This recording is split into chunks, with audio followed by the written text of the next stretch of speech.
Welcome back to Speedruns from the Crypt. Hope you're all doing well today and hope you are having a good one. We are back from SGDQ and we are here to bring you more spooky horror games. If you are from SGDQ, I guess this is kind of the welcome to the horror block. Before we talk about today's episode, let me just say that we are currently looking for new Hotfix shows and showrunners. You can use the !Hotfix command in Twitch chat or go to gamesdonequick.com/Hotfix to submit your ideas. That being said, yes, today is kind of the welcome to the crypt sort of deal. Normally we have a lot more thematic shows, but I thought today we'd just have a fun set list of games that are kind of a nice way of getting into the idea of the show, and I guess just spooky games as a whole. You can see the list of games that we have somewhere over here. We have some fun ones, some weird, some, I guess, notable, and yeah, it should be fun to go. Anyway, to kick things off, this has a much more complicated title, but we're going to simplify it. We're going to be having 7 Mansions featuring Punchy. Take it away. Okay, hello everyone. This is 7 Mansions Ghastly Smile. This is a Dreamcast game. I'm going to be annoying and be particular about this. The subtitle is important because 7 Mansions is actually a completely different game. This is a sequel. This is a Japanese-only Dreamcast survival horror game. And I would describe this game as, we have Resident Evil 2 at home. But you see we have the choice here on the single-player character select of not Leon and not Claire. They're Kay and Reina, respectively. We're going to be playing the Kay scenario, because he is the more action-focused of the two. I actually only finished routing Reina's scenario, today. No one bothered to play her before. So we're doing Kay. We're doing Kay. On 3, then. 3, 2, 1, go. So we're going to skip all the cutscenes because we can do that. So you get absolutely no context for this Japanese-only video game. And I'll be honest with you, I derusted it on kind of short notice, so I don't remember a whole lot myself. Current status, something has gone wrong in a lab, don't they always? We're currently trying to find Reina. You always start the game trying to find the character you're not controlling. Is the way this goes. I do very much like the protagonist's choice of blue camo. So it's a look that is very much of the time, you know? Yeah. Yes, these are our enemies. These are the zombies. They're called Rippers. We're going to leave. We don't currently have a weapon, actually, so we are incapable of attacking. But if you press the attack button, Kay will just stand there in, A pose. Because there's no weapon animation, but it still holds you in place like you are attacking. This game is... It feels kind of unfinished in places. But right now, we don't have a weapon, and we would like to acquire a weapon. So while we're actually early on in this game, I guess personal question, just knowing of various things on Dreamcast horror games, since I think you've played Blue Stinger, I know you've done Illbleed. How does this compare to other Dreamcast horror games? I described it as Resident Evil 2 at home. I think it's kind of charming in its naffness, but I wouldn't say this is one of I wouldn't describe this as a hidden gem, you know? Yeah. It's got ideas, though, I'll give it that. One of the novel things about this game is that it actually has, fully functional, split-screen, real-time co-op, years before Obscure did it. It's kind of a precursor to that game, in a way. Okay, we've picked up a knife. We will use that soon to manipulate the flow of time. Don't question it. We will get there when we get there. I need to pick up this note. This game is of the variety of game where, in order to input a passcode, you need to have the passcode physically in your possession, even if you already know the solution. It's that kind of game. Character has to know the action. Can't just do it. So we picked up that memo so we can use a passcode later. That's a screwdriver. Outstanding. I'm going to talk to this computer because there's actually an AI on it. The AI's name is Morris. They're going to help us find our friend. Reina is currently, stuck in a library or something. So that's our first goal, is free Reina from having locked herself in a library. What an idiot. That unlocks a couple of doors for us. Survival horror stuff. So one of the key things about running this game is actually movement. if you hold down left trigger, that's supposed to be the aim button for guns, because you can actually swap between third-person, objective, like... What button? I'm going to take a moment here. What button swaps the camera angle again? That's first person, so aiming is normally what you do with left trigger. But for whatever reason, holding down left trigger also enables, like, 8-way run, like it's Soul Calibur. Yeah, there's also objective, like, tank control style view. Like so. I find this very disorienting. I usually play with the camera in third-person view, because I find that makes it the simplest. So now, combat takes place. Combat takes the form of these very slow attack animations while a pause menu is displayed, because pausing the game interrupts enemy attack animations unilaterally. This is convenient because it means you can't ever trade blows. But it also makes the AI do really weird things.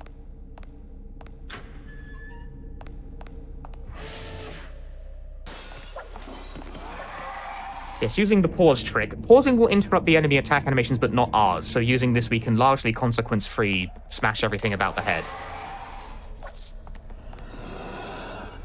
Because otherwise, your very long attack animations are very prone to getting hit on startup. Although it won't interrupt your attack animation, because there's no, like, getting knocked out of it. You'll just kind of do your pain animation after you complete your swing, but you still don't want to take the damage. So let's not do that. Input a passcode. All the passcodes in this game are like 9 digits long and therefore too long to memorize. So I just have them all written down. Oh, other thing of note, this game has friendly fire. I'm going to check my options real quick. Good thing I did. Partner type should be set to active, but the game has a bad habit of forgetting my settings on load. So good thing I checked that. We want Reyna to be active and actually participate in playing the video game later. If she's inactive, she'll stare at us with a scornful look on her face. As I get killed by various things. So it's a good thing I double-checked that.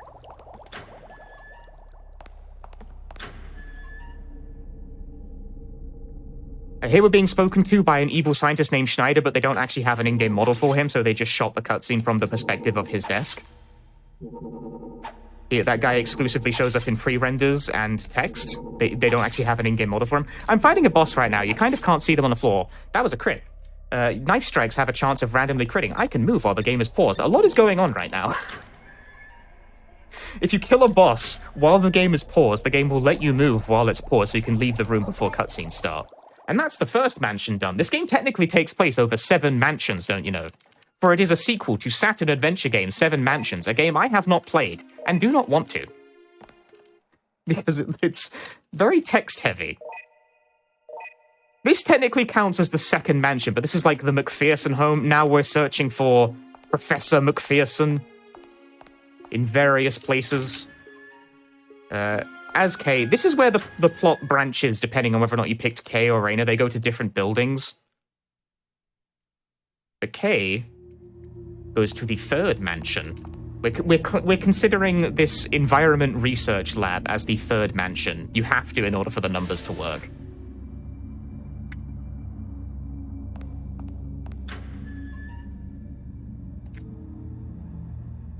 Cutscene happens here, is instantly skipped. We met someone. Don't worry about it. It won't matter in a moment. Pick up a block of clay. That will get used in a little bit from now. The game has a habit of giving you, like, items that you need on top of, like, combat items you don't technically need. So I have a handgun. I'm never going to fire it. But you can't avoid picking it up.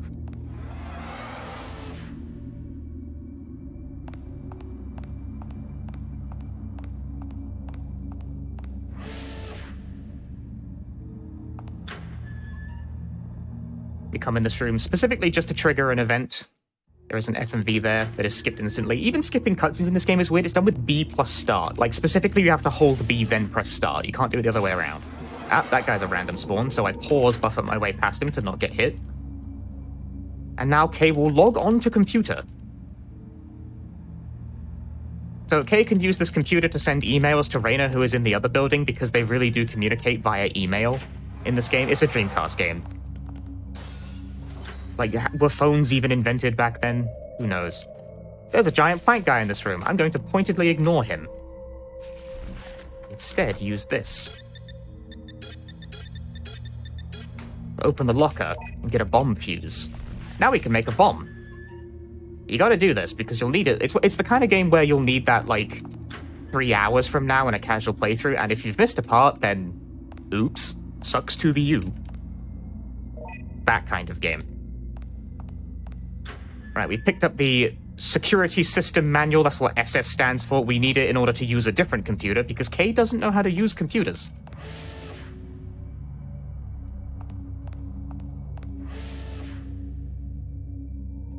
The whole point of this segment is that there's a computer on the top of the building that can search the building for signs of organic life. And we're going to use that computer to deduce whether or not there's anyone else alive in the building apart from us. But we cannot use computer, for it lacks the system file. Whatever that means.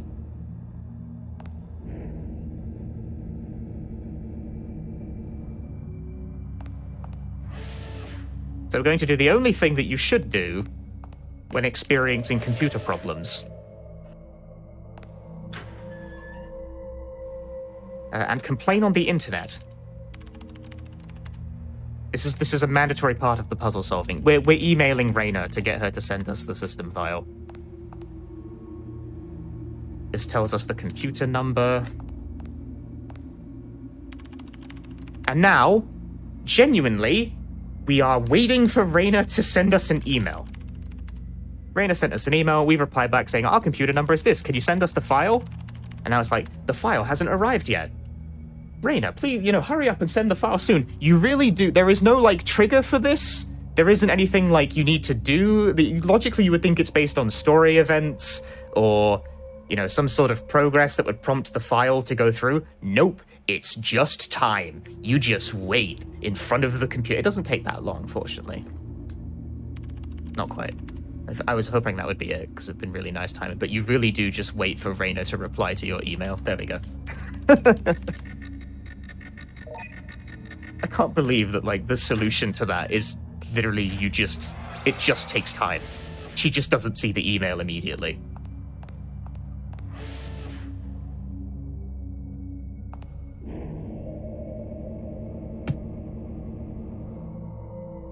Oh. Is everything broken, apparently?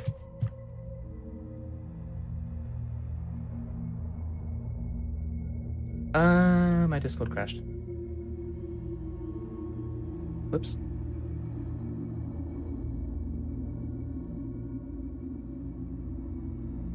Okay, sorry, my Discord crashed.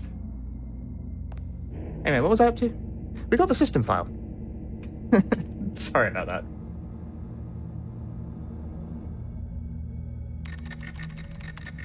Yes. We use the computer and we find that, no, Professor's not here. Professor's not here, so now we're going to go back and email Raina to be like, Professor's not here, come meet me in the lobby. Very, very enlightening overall. I do enjoy that this is the puzzle progression, is just send emails and then scan a building for organic life. And so Raina gets this email instantly.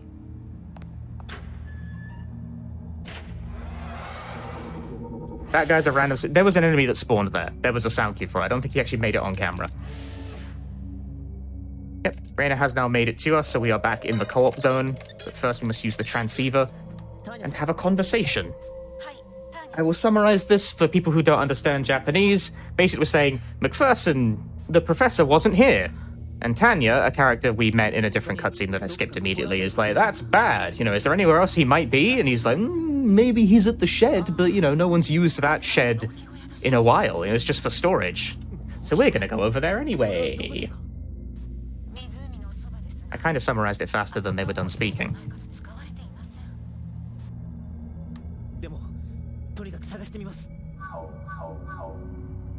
To a shed.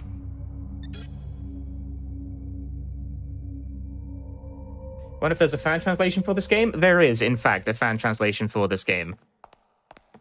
You can, in fact, play this. The shed, naturally, has a secret. There is a passcode for this. You can find the passcode pieces in various places. But fortunately, that is one of the puzzles that the game doesn't prevent you from just inputting if you already know the solution. These guys have guns on their arm. They both gotta die before I can move on. Dude, critless behavior. A whiff. Tragedy. That's a crit. Please stop swinging.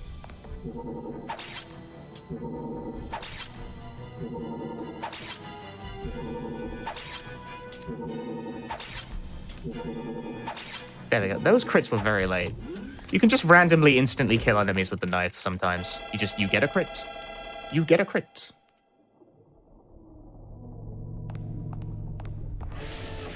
But okay, we've made it to the hidden research lab because this is Resident Evil 2 at home, so games have one of those. But now we're receiving a call. I'm not going to translate this one because I think you can probably get it from tone of voice alone.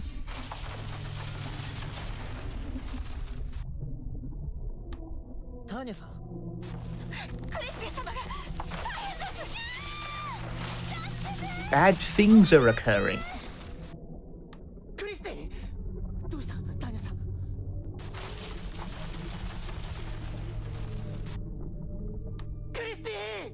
Christy! Bad things are occurring back at home base, so we're going back to home base. Now, I'm not the strongest Japanese speaker in the universe, but I imagine I'm probably a slightly better judge of acting ability than someone who speaks no Japanese. And let me tell you, this is cornball. This is extremely cornball.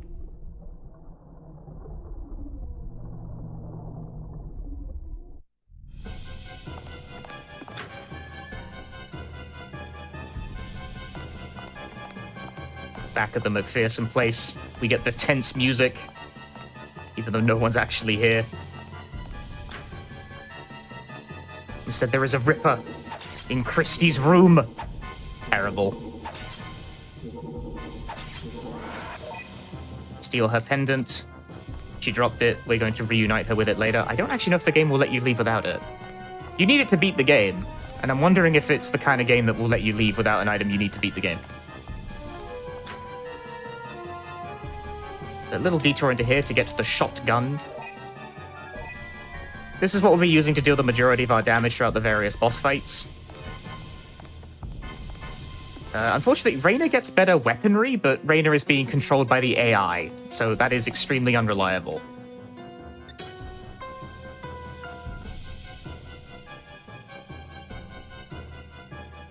But nevertheless, rely on her we are going to have to if we want to do any significant damage, so fingers crossed that Reina decides to play the game. Whether or not I will be scorned. One of the things that's occurring right now, actually, is that this game has two endings, depending on the various choices you make. A standard ending, where Reina and Kay get together at the end of the game and kiss on a boat. Or whether or not Kay gets together with a completely different character, and the game chooses to end on a close-up shot of Reina crying as she runs off, like, screaming on the beach due to being scorned. So whether or not Reina decides to play ball, like a lover scorned, depends on luck. Doesn't depend on what ending you're going for, but there is like a secret love ending thing going on. We're going for the normal ending because it's faster. And I just think it's extremely funny that this survival horror game has, like, a secret ending where one of the characters, the final shot it chooses to end on is, like, a close-up of her crying face. I would love to show it, but unfortunately it's like a 10-minute detour. It takes way too long.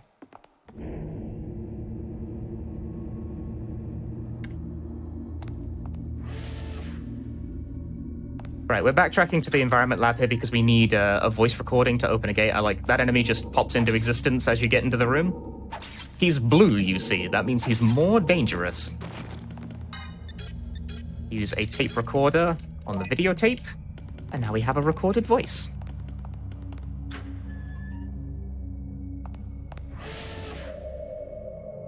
This will open the door.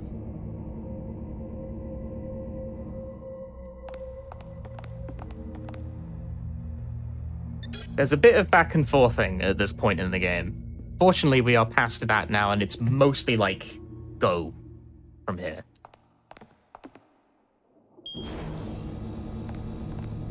Does the shed count as a mansion or not for the 7 mansions total? I can't remember how they're doing it. I can't remember how the numbers work for this. This environment lab is like mansion 3, which would make this 4 and 5, I think. Something like that. The 7 Mansions is really, really tenuous. It's just called that because it's a sequel to a completely different game. Schneider. No, open. Alright, now we enter poisoned air territory.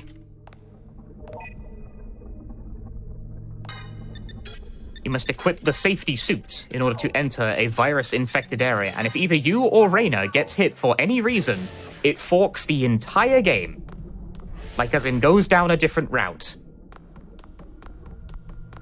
So I'd prefer not to get hit, because I have backup saves for this, fortunately, because, like, if you get hit, the solution is reset.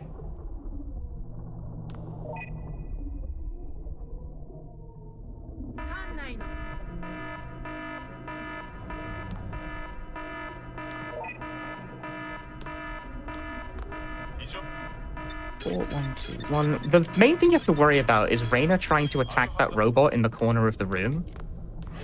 Because while that robot isn't actually hostile, there's also these guys. We've got to reach this red panel on the wall before Raina gets bopped. Yep, got that. Those are the only two threats you have to worry about, but you got to get them both really fast. Otherwise, Raina will get hit and ruin your life. But the problem with the robot in that room is that it only attacks you if you attack it first, but if Raina ends up in front of it, she will try to hit it and it will immediately counter her. And there's no way to stop her from doing this. I don't know why it's an enemy you can even hit. It's not hostile. It feels like it's just a trap for the AI. It exists for the AI to screw you up.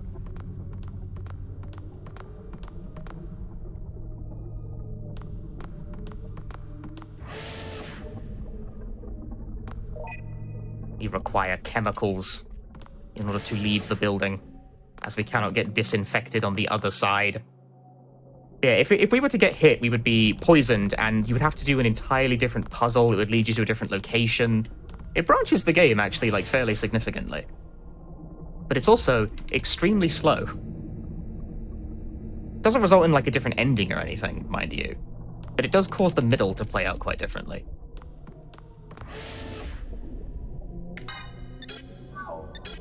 I equip my shotgun. Raina equips nothing. For I do not want her to interfere in my business. Does Raina attacking you also count as a potential hazard? Yes, friendly fire is also a problem. This game has friendly fire. You have to work around that, because when we finally give Raina her actual weapon, which is like, she has a laser gun. She has a pen that fires lasers. The problem with that is actually it's really high damage, and there is nothing stopping the AI from icing you in the back of the head. And God, believe you me, she will try.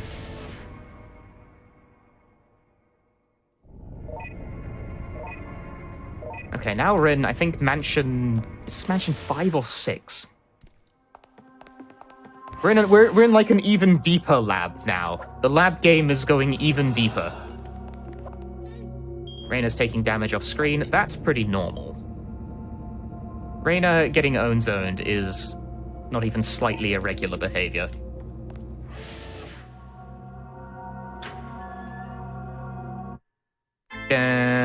And Raina is kidnapped. Just gone for a bit. Good for us. Times where you don't have to babysit Raina is advantageous to you. Oh, my video feed just cut for a moment. Don't worry about that. There we go. The Dreamcast is old and creaky and dying.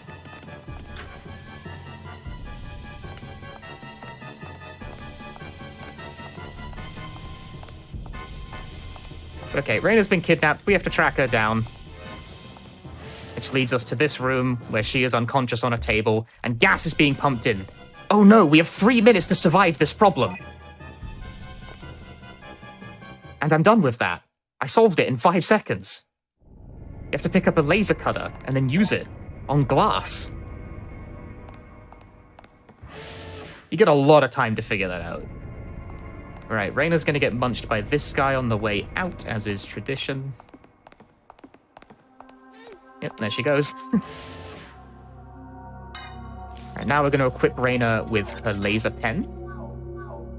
She has a full clip of ammunition to work with. She has a laser pen, a pen that shoots lasers. It's the highest damaging thing in the game, but unfortunately it's in the hands of the AI. And whether or not she wants to help me with this next boss fight is... who knows?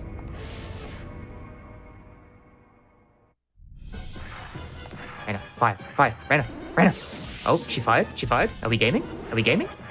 She's gaming, she's firing, she's attacking, she's participating. Reyna gaming? You're Reyna gaming. Yes! Ooh, okay, that could have traded. That was a bit scary. Reyna gaming. So that's what it looks like if Reyna actually helped you fight, which is not a given. Sometimes she will absolutely just stand there and watch. We blew open a door and saved the professor. We saved that professor we were looking for. Remember that? That was a tertiary goal of some description. Pick up extra health for safety. I didn't actually want to pick up all three, but apparently it makes you do that. Today I learned. Okay, but Reyna has 5 bullets left in her battery, and she's going to try and shoot that guy. Yeah, there it goes. There she goes. There she goes, firing her gun willy-nilly. This is the problem room. Please don't shoot me in the back of the head, Reyna. You see why I was hugging the right wall? If you go center, she'll hit you. And you'll take a lot of damage because the laser pet is quite strong. Alright, now we're setting up the bomb. We're going to blow this in. Reyna, please get out of there. Reyna!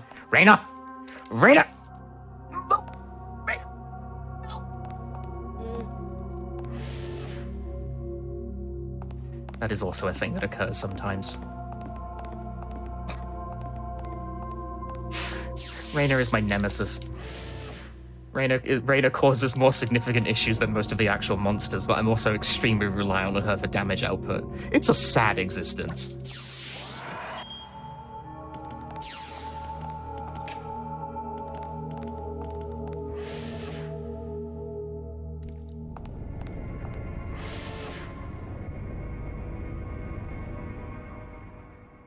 Okay, 2 bombs set up. If you forget to place the bombs, I learned recently while de-rusting this game, if you forget to place the bombs, you get a non-standard game over on leaving the building where you go, oh no, I forgot to place the bombs, and then you explode and die.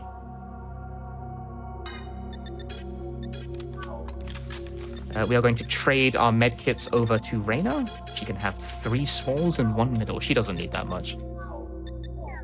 I forgot to actually trade over. You have to trade over items to your partner character. The inventory is not shared, which is kind of inconvenient. Trade over her laser pen batteries. We need her to have a full stock for this. Well, we are going to fight.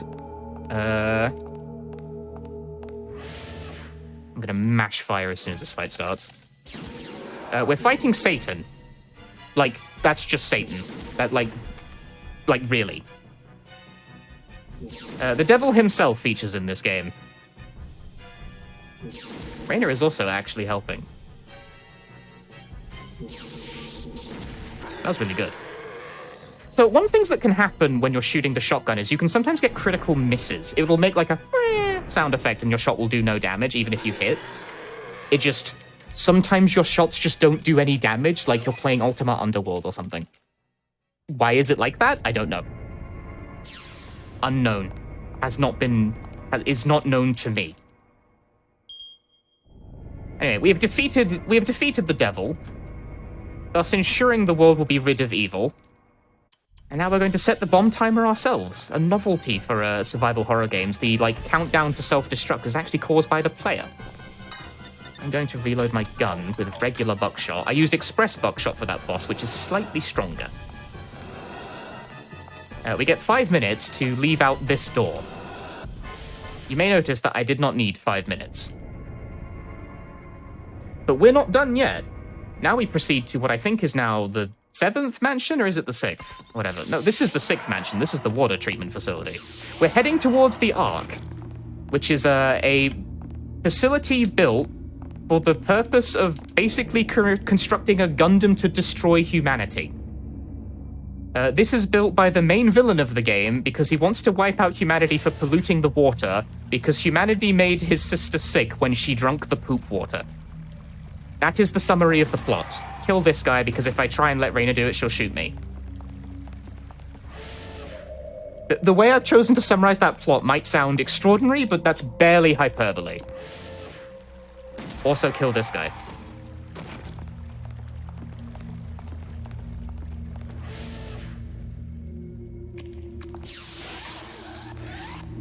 Reyna getting own-zoned again. She is at half health. Reyna has less health than Kay by like a non-trivial margin, so her being at half is like a bit scary because she can be killed from like 2 solid hits.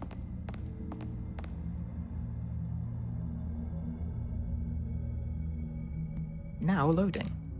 Okay, now we're in the 7th mansion, quote unquote, the Ark, where everything, you can tell it's now become a horror game because everything's gotten all like weird and fleshy and stuff for no adequately disclosed reason. Express buckshot. And express buckshot. You get some nice powerful ammo here. A cutscene is skipped. We're just looking for key characters at this point.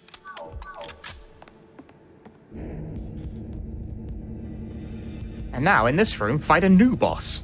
A giant screaming baby face. When he screams, you take damage, and it doesn't really matter where you're standing. It just kind of hits you if you're in the room. Screaming face is gone. I'm trying to open the menu, and it's not letting me, because the game is cool.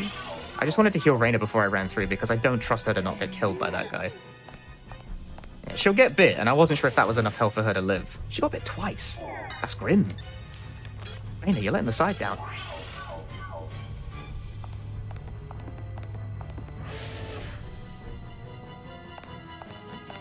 Good thing I picked up those health kits.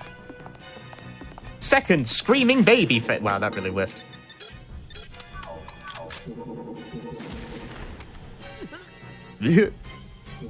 Got hit by the screen.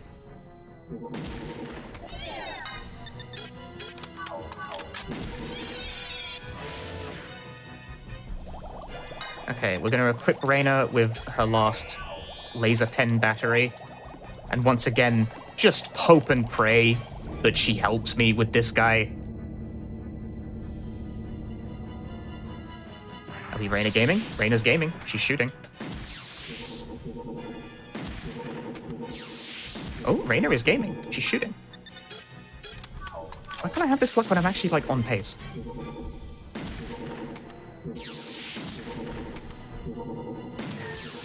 Ah. There's that critical miss I told you about. It made the noise where it went, and I did no damage with my shot. Yeah, Reyna gaming. Reyna actually, like, participating in combat. To be perfectly honest with you, I was kind of hoping that she would actually just stare at me and, like, do nothing, because it demonstrates the funny quality where that can happen, where she just looks at you and doesn't do... She'll have her arm stretched out like she's trying to fire the gun, but, like, the AI...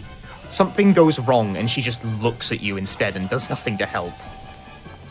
But, no, actually, pretty good luck on this one. Oh yeah, and we were being bombed with missiles or something, but we activated the Ark's defense facilities and avoided getting blown up. But in order for this to work, the AI Morris sacrificed its life for us. No! Anyway. But it did knock over a pipe, which is convenient. With my express buckshot. Now we're going to fight the game's final boss. A rock dude. This is the game's final... Like, this is the note they go out on. I love the Dreamcast. Viva la Dreamcast. Reyna is not gaming. Oh, I didn't reload. That's not gaming either. And she's kind of gaming. You can still pause to that critical miss. On my express shot, you bring me out here on this day, the day of my express shot, to give me a critical miss.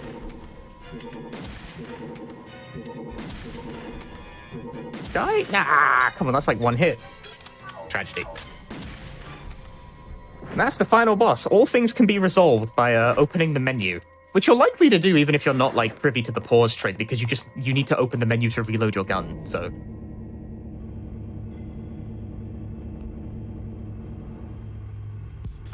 Wrong way. Maybe it's less so casually, but this seems anticlimactic. Yeah, no, it is just kind of anticlimactic. it's just a rock dude. I don't know. It's the final boss is just a pile of rocks. There's no adequate explanation for it either. There's no like Punchy, what's the plot context for the rock guy? I don't know. Trust me, there's no hidden like deep meaning inside the text here. There's just a rock guy there. But we're coming up on the end in about like 10 seconds here. We get 1 minute. We talk to this guy. He's like, oh, there must be a way to wake her up. Use the pendant. We use the pendant. That's time. That's time.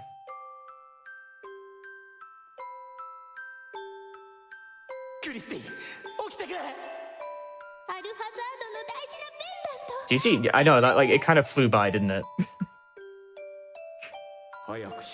we were using the pendant to wake this character up because she is being used as the power source for the Poop Water Gundam. That is the real plot that is occurring right now.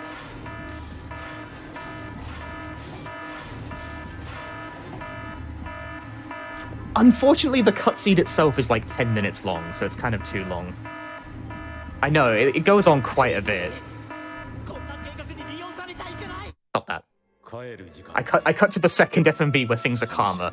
There's a bit where like the main villain tries to activate the Gundam himself, shocks himself into unconsciousness, Reina screams, and then it smash cuts to this, where everything's okay, and it's like the game's just cut like that. There's like a missing scene or something, it's awesome.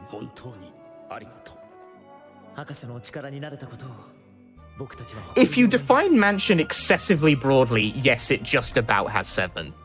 If you define mansion as like any building, yes, it's got 7.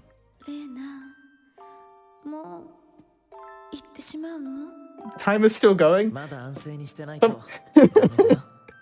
Someone in chat said 3330 bomb, which is actually pretty good. That would have been world record if I hadn't been blessed by Igdices selecting me to run on the hotfix, because every time he does this, I PB in the game I'm running like a day or two before the event. And sure enough, it happened again this time. I got like a 3313 or something. That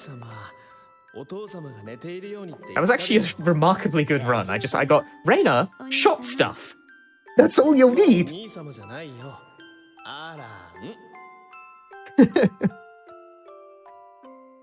Of course. Of course. Of course. Exactly. That's the strat. That's true strats. But yes, this has been 7 Mansions.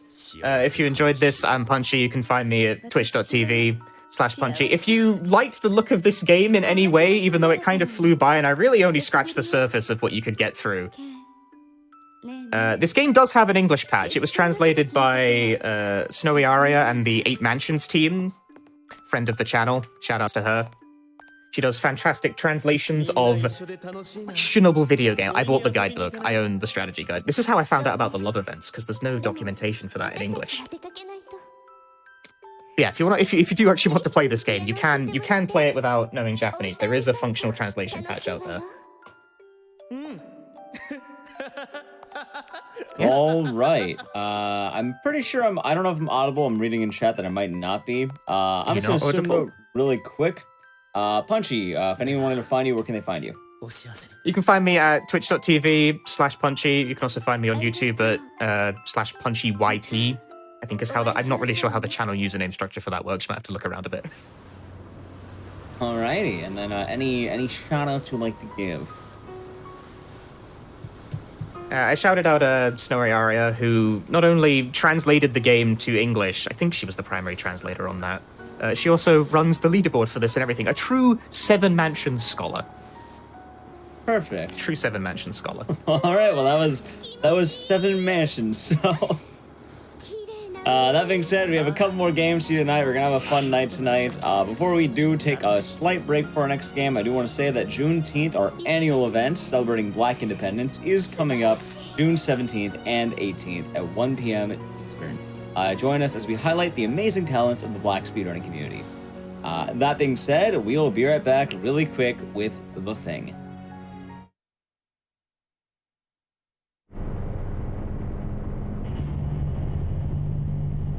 Break. Welcome back, everyone.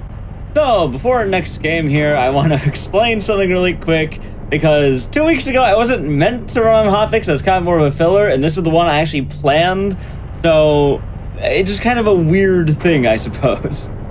Anyway, this is a game I really like, and I wanted to show you as kind of a welcome to the GDU hotfix for Speedruns From the Crypt. I think this game is pretty awesome. It's kind of a bit of a deep cut, and this is a licensed movie game based on The Thing. Yes, The Thing that came out in 1982, John Carpenter's The Thing. It's also a sequel and a pretty cool run. Anyway, I hope you'll enjoy it, and I just want to say that. Normally I don't do runs for the show all the time, but I kind of just explain the whole thing. Anyway, let's begin, shall we? Time's gonna begin in a moment. Now, before we begin, this is kind of a fun way of prefacing this run. You see, there's easy, normal, and hard. Now, a normal game, this would be a difficulty setting. This isn't a difficulty setting. This is the auto aim. So it doesn't matter what you pick, they're all hard mode. Anyway, we can begin in one moment here. Once I skip this cutscene, time will begin. So let's just check out this little intro here, because this is voice acting. It's gonna be a fun one.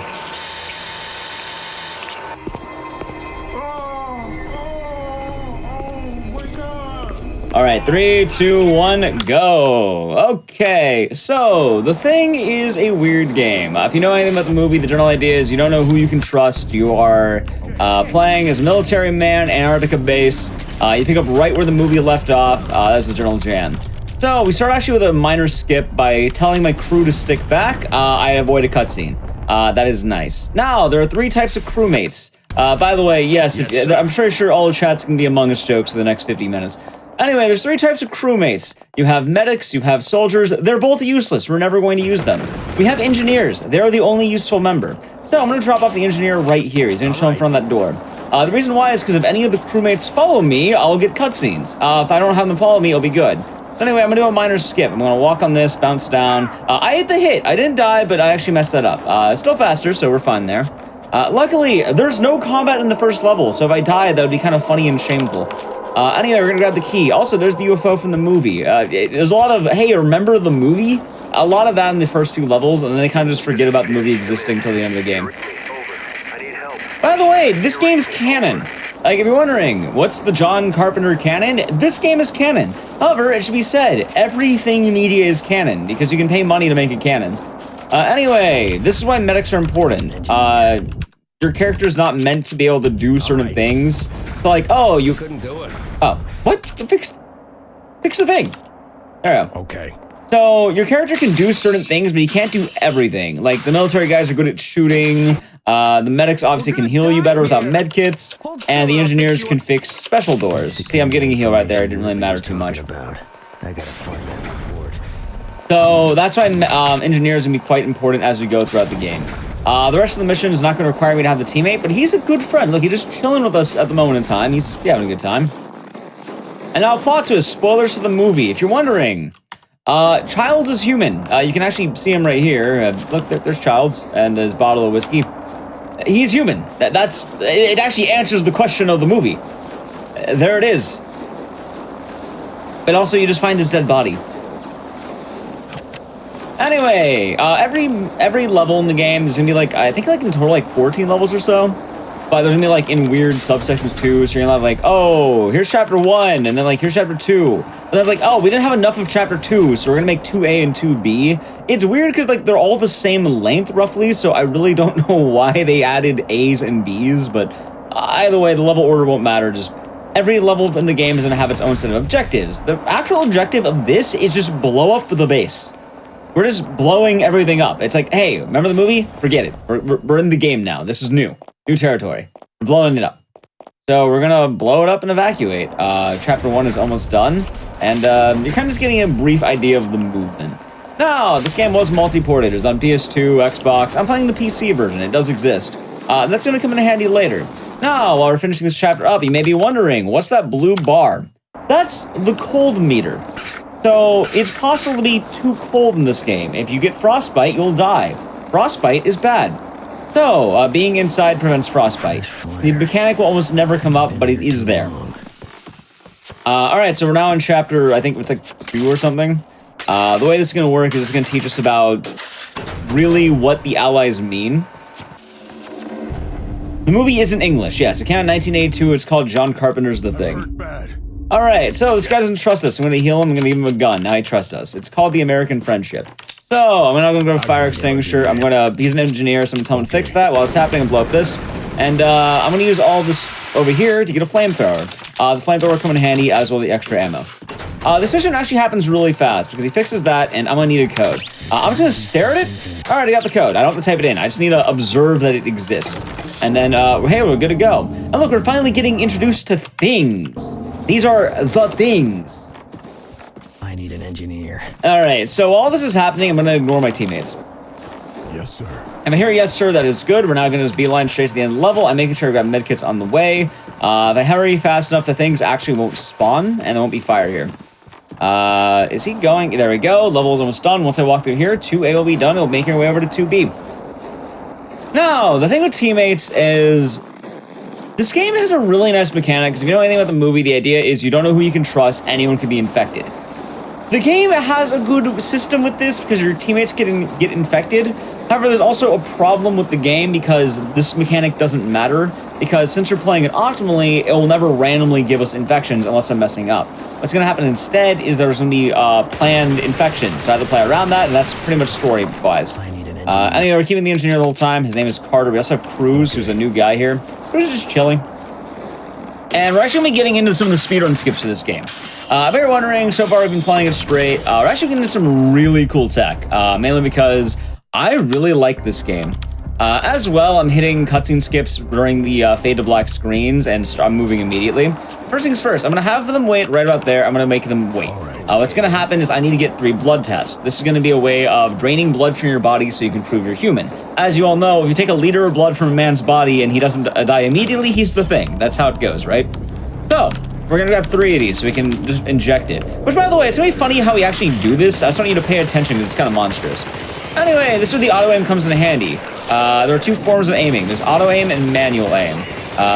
For things, we're mostly going to be using auto-aim. I'm actually crouching to make sure I can kill them, and that's why I want them to be back there. I do not want these guys interacting with the things. They're bad at fighting.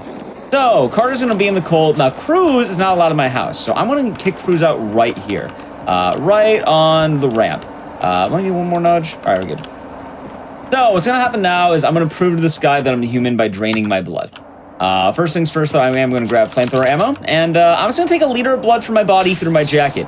Which, by the way, can you imagine jamming a syringe through your clothing and then taking out that much blood? Maybe you will get us out of this. All right, and I'll beat the level. The level's done. So, let me explain what happened there, because that is a huge skip. What happens is, the moment you've passed that cutscene, you actually drain Cruz's blood. However, if you do that inside, you have to fight Cruz because Cruz is the thing. So is Carter. They're both things. They're lying to you the whole time. They're imposters. They're sussy. So what happened was I kicked Cruz out because I put Cruz right where the level ends. By doing that, I teleport to the end of the level and it's done immediately. We're going to be draining a lot of people's blood to skip things in the game. By the way, it's Antarctica. They can't afford walls, so I'm just going to walk through this wall. I just kind of walk through it. That's not a skip. You don't do anything. It's just not programmed into the game. Anyway, I'm not going to be friends once again. I'm going to drain my blood in front of him. That's how you establish friendship. Maybe you will get us. All right, so the skip right here is I'm actually going to walk right on this wall. I'm going to stay on it. That's good. By walking here, I'm skipping an animation that kind of starts the first half of this level because I don't want that happening. I want us to do that later. I also have the medic follow me because he has to open the door for me. So, first things first, first person aim, I'm going to take out that vent because...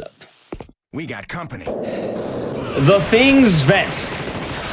You know, I used to run this game before Among Us came out, and I'm kind of realizing now how much commentary this game really... Hey, what are you doing? Dude, what are you doing? Sir? Sir? Sir? Alright, good. I need to push him. How much of the commentary in this game really goes with Among Us? I wasn't kidding when I said it. Anyway, this guy, the door's locked, but he'll open it for me by just shoving him into it. So, this mission's gonna be I have to kill everything in this room. No pun intended. So, by doing so, I'm gonna lob 5 grenades. That's combat. That now does a lot of damage. We're gonna now introduce to a concept called walkers. Walkers are big things. They can only be killed with fire.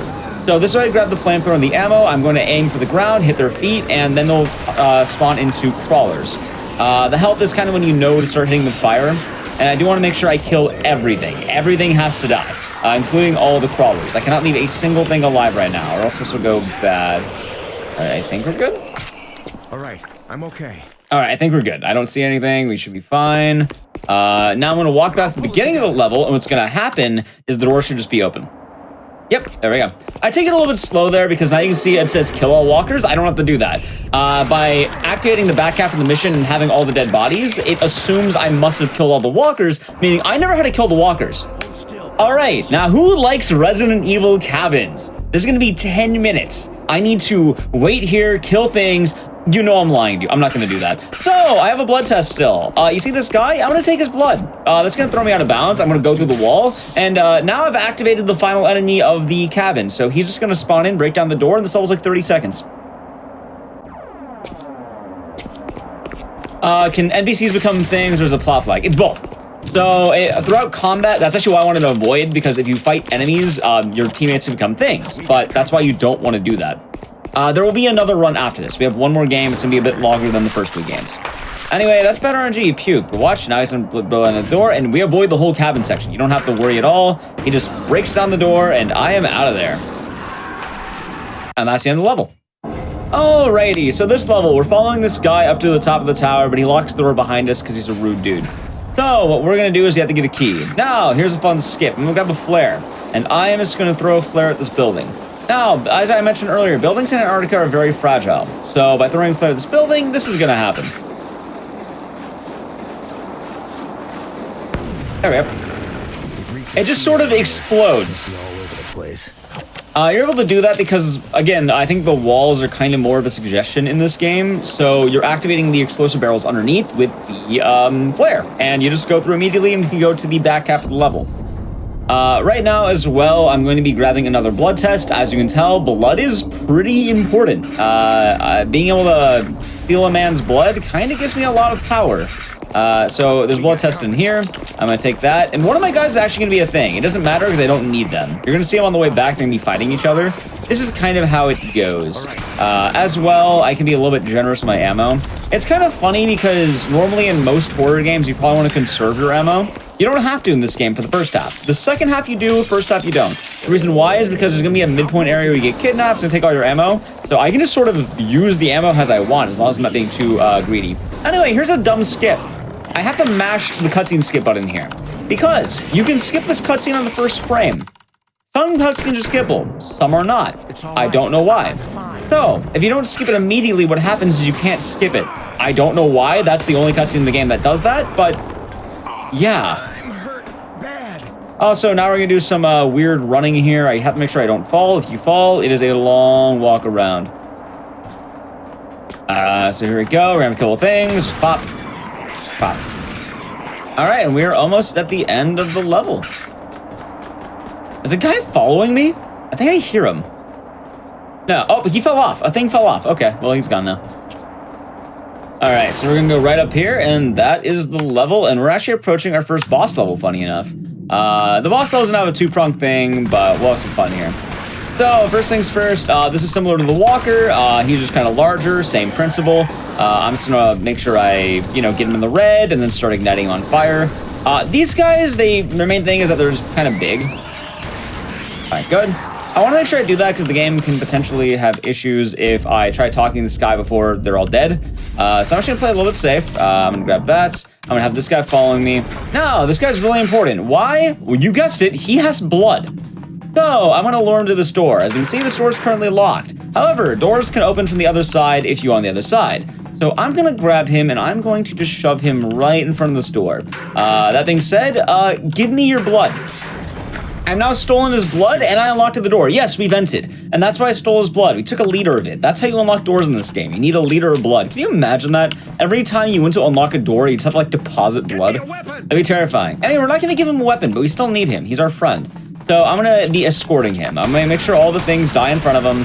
I cannot have any things alive right now. If any of the things are alive, they're going to bug him. Now, he's an engineer. He gets paid by the hour. I don't want to pay him more than the hours. So I'm going to make him go to work immediately. I'm going to make sure these guys aren't going to be fighting him. I'm staying nice and close, especially for marathon safety. He's good now. Looks like he's doing good. All right, we got the cutscene. Guess what? We're going to abandon him. He'll be fine. He'll be on his own. We're not going to pay him. I lied. So now it is time for the first boss. There are going to be different versions of things. Right now we're in the Norwegian base from the movie, so this is Norwegian Thing. That's just the boss's name. They're all just variations of Thing. So here's Norwegian thing. The boss fight, we're gonna ignore him. We're just gonna unlock the door. This is really just kind of tank the fight because the level ends right when you leave. The game just didn't expect you to do that. So there we go, level done. Now we're in a little base. We're in like it's called the submersible. We're gonna be hitting some fun chapters here. I actually have a safety save right here. Why? This is where I learned I can save the game. This is pretty simple. We're just gonna be unlocking a door and then unlocking another door. Also, I mentioned earlier about all the codes in the game. Like, it's funny because the game will tell you the code, and I like that it tells you, but you never have to type it in. Like, I don't know whether to be happy or sad about that. Like, why tell me the code if you're just going to make it so I don't type in the code?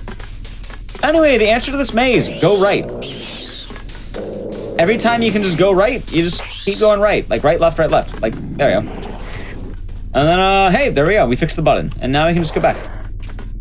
We actually don't have to fight any of the things here because for the most part, they're not going to hurt us. Also, our guy is really resistant to the thing virus. That's the lore. He just doesn't get infected. Like, our guy's the only guy who just will never be infected. His name's also, like, Agent Blake. Like, they don't really explain it. He just doesn't get infected. He's literally built different. He's the ultimate crewmate.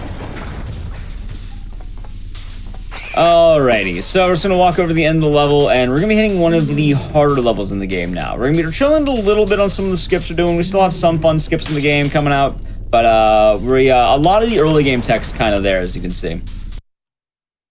Alright, so this is going to be, we have to find a scientist named Dr. Faraday. So, I'm gonna tell you about these guys, they're right there. We're now introduced to a new type of enemy. It is the green crawlers. Their thing is that they're weak, but they spit bile at you. Bile is really bad because it'll also slow you down. Luckily, fire is damage over time, so I just kind of need to set them on fire and then I can get to work. Now, I don't need to kill everyone, but I need to kill everyone. Yes, it's one of those types of missions. As well, we're going to fully heal and get ready right here. As well, I am more than welcome to use what I got. I'm going to be running out of ammo by the end of this chapter. They're going to take all my weapons.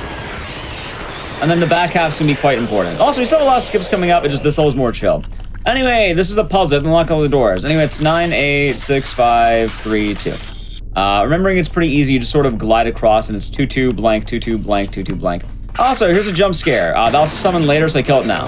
Now, let me introduce you to the human test. There's a guy here. Let's see if he's human. Oh my god, I can't believe it. He was an imposter all along. He wasn't human. I can't believe it. How? Alright, anyway, that guy's dead. He failed the human test. I'm sorry. If he was a human, he would have died immediately, but he lived. Alright, wow, that guy, like, took one shot. Okay, and now begins one of our favorite parts of the game. This is an escort mission. By the way, here's John Carpenter, actually. That is straight up him. Like, it is John Carpenter OC, do not steal. He likes video games and he wanted to be in the game, so they made him a character called Dr. Faraday. Dr. Faraday's mechanic is that it's an escort mission. By the way, yes, he'll take friendly fire. Yes, he can be, where did he go? Where is he? Oh, there, okay. Dr. Faraday, can you, like, get out of, like, the death hallway? Thanks.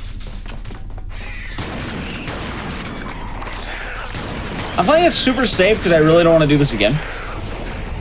Alright, here we go. By the way, that would have spawned in if I wasn't careful. So right now, just make sure everything will die, because otherwise John Carpenter will be taking a lot of damage. You can actually see his health too, so I made sure to heal him right when I got in there. These health kits are going to be very generous. I don't have to worry about the amount I have. But we do have a couple more fights we got to do. So I'm actually going to just use this. And then we're going to have a guy up here. It's going to be a standard walker along with tentacles. So we're just going to take out all the tentacles right here. Here we go. So as a speedrun, you actually can walk beyond these guys. Like if you wanted to get greedy, you could. It's really not worth it because one mistake and he dies. Like it's really easy to let him die. All right, that was the tentacle hallway, and all right, now we're kidnapped. John Carpenter is killed because they don't want him in the game anymore, and now we're in a scientific base with no weapons. We need to escape. This is where now ammo is going to start mattering. I mentioned earlier ammo didn't matter. It's because they take all your weapons. So we're gonna have to acquire some weapons. I look at that, I grab some ammo, and we're gonna make a friend. So, like I mentioned, diplomacy is nice. In Antarctica, we're gonna, a true American friendship. So I'm gonna see this guy, I'm gonna give him ammo for his gun. Now, as a result, I'm gonna take his gun. He doesn't like me now. So I'm gonna give him a new friend. So you see this guy right here? If he wants to be an ingrate and not thank me for taking his gun, he can be locked in the room with him. All right, they're now best friends and they're never escaping. I have to be very careful with my ammo because if you reload it all, you lose all the ammo you get. So I'm making sure I use every bullet in the gun. As well, I am making sure, in addition to that, I am also taking medkits. Also, did I do that right? I think I did. Yeah, I did. Okay. I do need medkits. Medkits are a requirement here. I'm not a medic. The only way I can heal people is with medkits. So I'd be very, very careful of the ammo and the health. Crouching, like I mentioned earlier, is a way of making the auto aim more accurate. So we're just gonna be doing that. And now this is Dixon. Dixon's going to be our best friend. So Dixon's gonna follow us, and then Dixon is going to be our engineer for the next few levels. Dixon's very important, so I have to make sure Dixon does not die. I have a minor trick here because, well, it looks like, all right, there we go. Oh wait, there's two out here. That's fine. Hey, Dixon, maybe don't take the damage. All right, he's a little bit, Dixon, get back here. Do not open that door. Thank you. Okay, Dixon, come here. DNA analyzed. Oh no, jump scare. Well, thank you, I'm glad you're all enjoying the run so far. All right, so we're gonna kill these three dudes. Make sure Dixon's all nice and safe, and now I'm gonna reload. While we're here, I need flamethrower because, things won't die instead of flamethrower. I'm grabbing a taser. I'm stocking up fully on ammo, and I'm grabbing a pistol. I need the pistol as a backup strat. It almost always was required, but now Dixon's gonna be our friend. What's gonna happen is I'm gonna close this door, and this guy right here, he's evil. So I'm gonna tell Dixon to wait, and I'm going to lock this guy in here. This guy's always a thing. He will turn in a moment, so we're gonna lock him right there. Now, the puzzle is going to be 4-1. If you walk into that, you immediately die. It just, blows you up. It's pretty rough. You don't have to close the doors, but if you don't, he might try to kill you, so it's usually better just to close it. And right now, we need Dixon to get the elevator running. That is the main reason why Dixon's going to be important here. Like I said, a lot of these doors are going to require the engineer, and Dixon is the only engineer for the next 2 levels. As well, the game's pretty generous. If the engineer dies, it will tell you, hey, you can't beat the level now. Game over. So we need to keep him alive. Anyway, combat. We have 2 walkers. It's kind of weird because these walkers don't have a lot of health. I have no idea how the health balancing in this game works, but these 2 walkers are pretty, weak. Probably because, you don't have a lot of resources just yet. All right. Like we said, we need an engineer, and now we can go through this hallway right here. Dixon is going to be the engineer, and I'm making sure everything will die. Dixon, what are you doing? Yes, sir. What are you doing? All right, he was crying. Okay, I've never seen Dixon cry. All right, go. Okay. Luckily as well, I can make Dixon faster by bumping into him. It's them. Not anybody, Dixon. Keep going. And it is me. It is Ecdysis. All right, and then we have Dixon with us. There we go. Oh, there it is. We now have the code to the elevator, and we are good to go for the next level. Now, I do want to mention resources can be kind of tight, and we're entering some of the harder parts of this game. I'm actually going to reload because I want to be healthy, and the level's right here. So we're now in the elevator, and we just found a guy in here. This is a new guy. His name's Fisk. He's just here. That's it. He's just a new guy. But now we're fighting the military. So, human enemies. I actually want to manually aim. Auto aim is not good against these guys. Manual aiming is much, much better, as you can see here. So I'm going to be sure I'm manual aiming. As well, our strat's going to be lobbing a grenade at those guys. And then Dixon, no!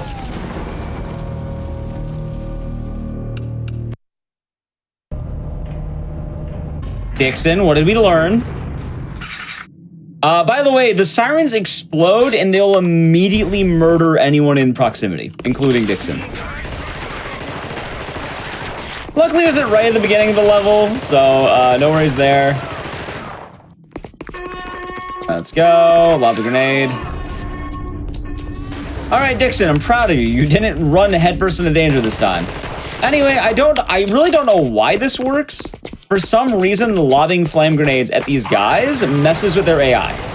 It's really weird, and I can't explain why it works. Also, this guy just spawns in, and there we go. Normally, they would try activating the turret, and then you have to, like, fight everything. Are the soldiers things? So the plot of this game is that the military wants to weaponize the thing virus. So they're not things, they just...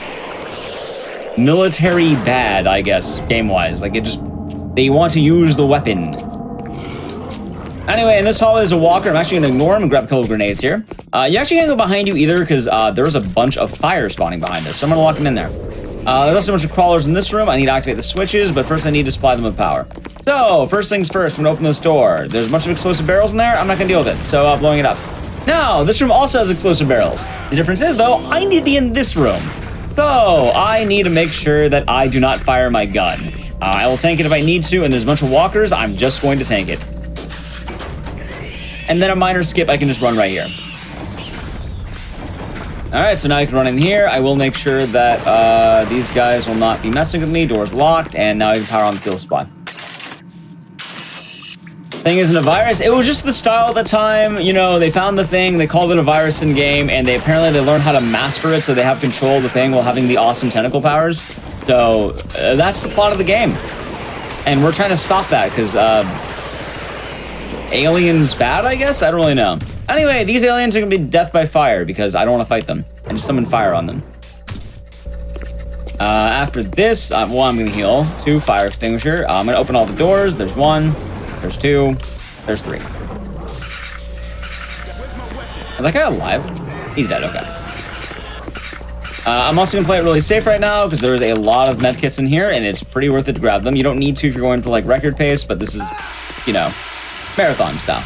All right, so I've freed Dixon and we're gonna fight a guy right now. I feel bad for this guy, he's the easiest guy to kill in the game. I just blow him up.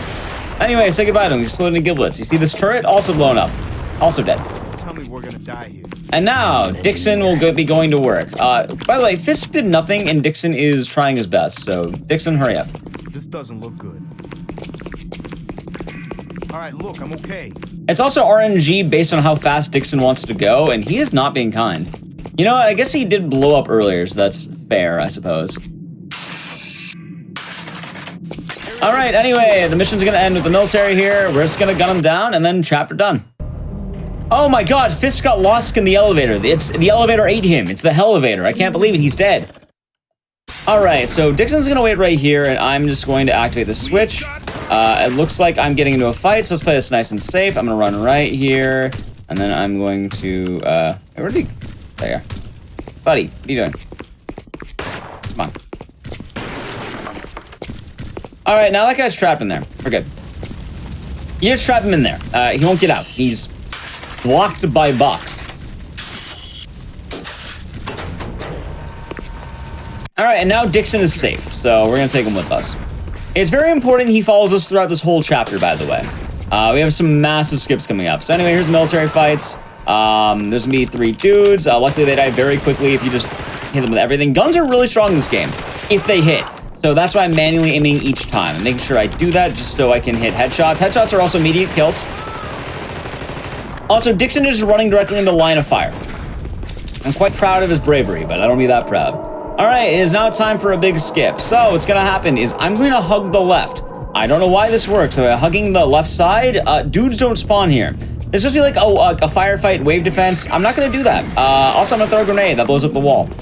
By doing that, they just sort of don't spawn. I really don't know why that works. It just sort of works. I'm not going to complain. And now we have a very important skip because, chat, this is a boss level. As you know, we had Norwegian thing. This is a room thing. He's just in a room. I really don't know how to describe him. Warehouse thing, room thing. He's actually one of the hardest bosses in the game, normally. First things first, I'm going to be grabbing a rocket launcher and a bunch of grenades. I'm going to need all of that. And then we're going to be fighting some things right here. They all spawn here. Dixon, don't do that. Dixon, can you get out of the way? All right, they're all dead, and now I'm going to go to this door. So this door is locked, and this has the end of the level in it. So what I'm going to do is I'm going to grab Dixon, and hey, Dixon, let's play a rousing game of catch. I'm going to throw a grenade at him. Dixon, get out. Oh, wait, we did. Okay, good job. By throwing a grenade at Dixon, he tries to run away, and he opens the door for me because, you know, naturally you want to run away from a grenade lobbed at you. But oh no, there's a bomb in the room. So Dixon unlocked the door for us, because Dixon's really good at unlocking doors. I've skipped the entirety of the boss fight. We never see the room thing, warehouse thing. We don't see him. We just throw a grenade at Dixon, he opens the door for us. It's just friendship, right?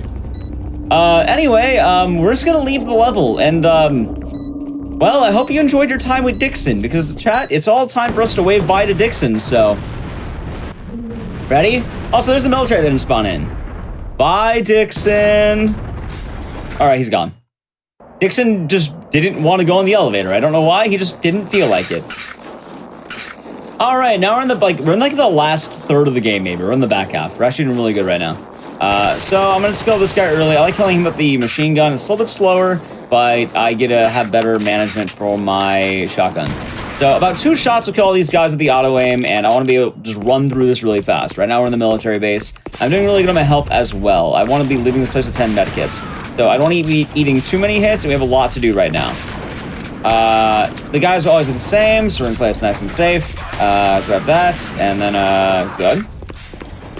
I also want to make sure I'm not spending ammo. So funny enough, the things in the military will actually fight. So I'm leaving the things alive, and I'm killing any gunmen. Gunmen have to make sure I kill them.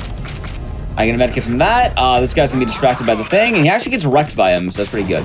Right now, as well, I'll be doing a skip in the next level. So what I'm gonna do is I'm gonna go to this box, and I get sniper rifle ammo. I don't know why that hard drive with sniper ammo is just there, but it's just there. Like, we don't even have the sniper yet, but it's there. So good for us that it's there. Anyway, right now we're gonna save a new guy. We need an engineer. His name's gonna be Powell. Powell sucks. Like, Dixon's the best. Powell sucks, because I just saved Powell's life. But you know what? Powell doesn't like me. He doesn't believe I'm human. So I'm gonna hand him a gun. Maybe you will get us out. And then he mocks you by saying, maybe you will get us out. Powell's mean. I don't like him. I saved the man's life, and he doesn't care. Anyway, same deal as usual, making sure everyone's gonna die, so Powell's not gonna be in danger, because we need Powell there. So really quick, I'm going to be breaking all of these vents, because there are imposters in the vents. It's funny, because I did Dead Rising 2 at SGDQ, and I avoid making the Among Us joke. I'm hamming it on today. This wasn't intentional, it sort of happened. Anyway, Powell, fix that, I'll fight. Good job. How is Dixon? He's in a safe place now. He found some worth in Antarctica. Anyway, got a few more guys in here. Make a nice loop, and then just nice and easy. As well, this big thing right there. There we go. Yeah. There we go. Do not fire your gun in there. That'd be really bad for me. Do not do it.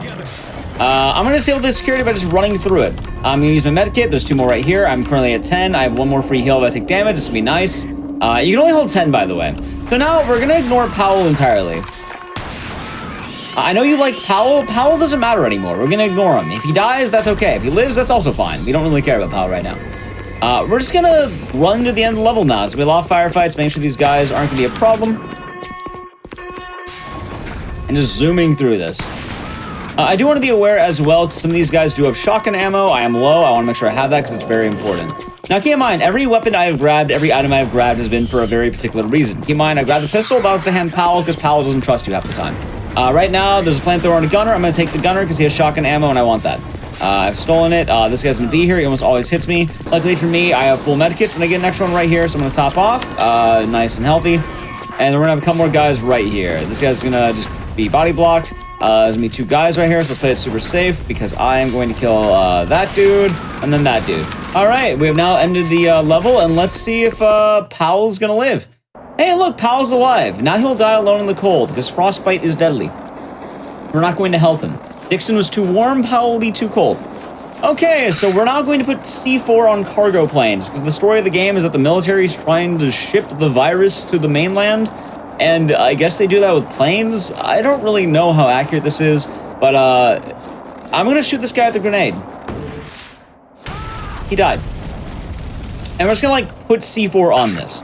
So it's gonna be kind of fun because this mission requires you to like put the C4 on the planes, and then you go to the main building, and then you go to the sniper tower, and then you snipe all the planes in a limited amount of time. We're not gonna do that. We're gonna break the game. But first we need to put all the C4 down because that is the main mission objective. As well, we are playing it nice and safe, so I'm making sure I kill everyone. You actually need to kill everyone too because what happens is not only will they try to kill you, the guards on the hangars are going to report you. I'm realizing how many Among Us terms are still present. Team meeting. They're gonna report you for being the imposter because you're breaking their stuff.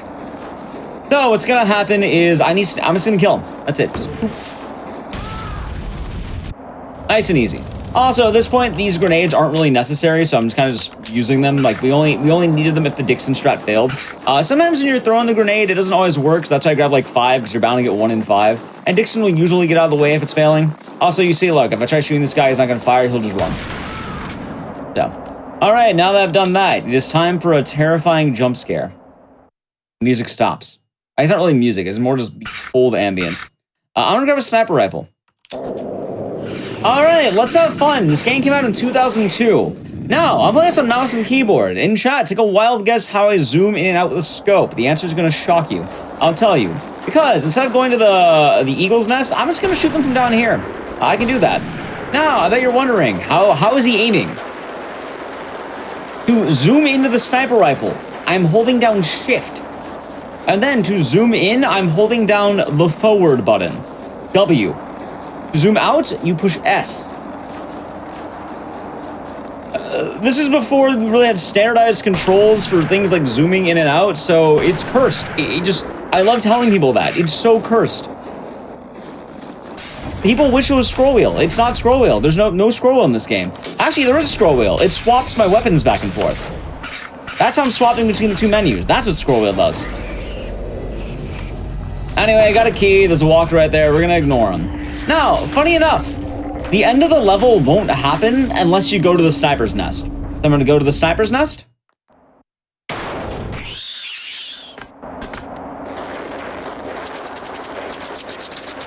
And immediately leave the sniper's nest. We just need to go up there to lead it.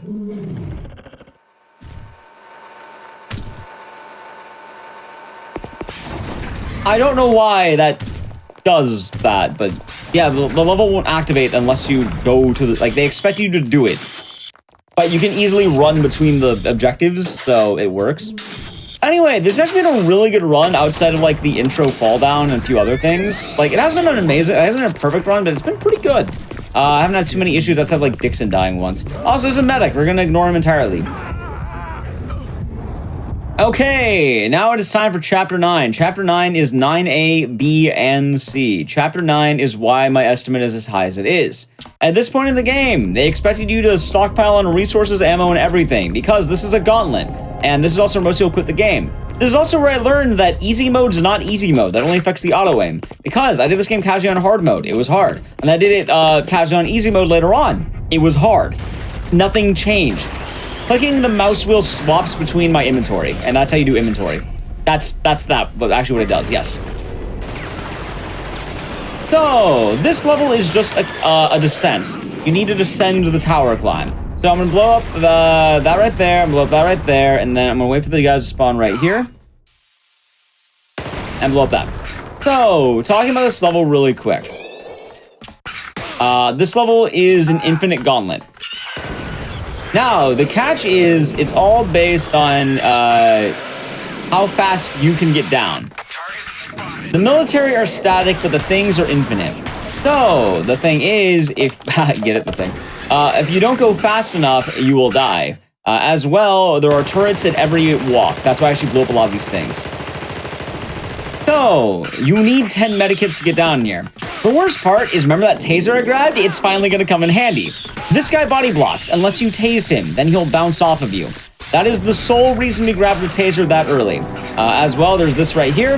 And guess what? There's a lot more turret sections. Luckily, you can disable the turrets, but they're still going to be pretty rough.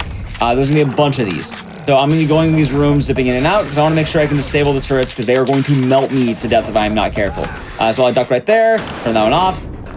We have one more turret section. We're not done yet, by the way. Thanks, right heal. Alrighty, that's 9A. Now we have 9B. How can this game? 100%. What's wrong with you? All right, now we have, I guess, a Mexican standoff kind of thing. Or say Antarctic. So we're going to play a game. Who's the thing? Eeny, meeny, miny, you.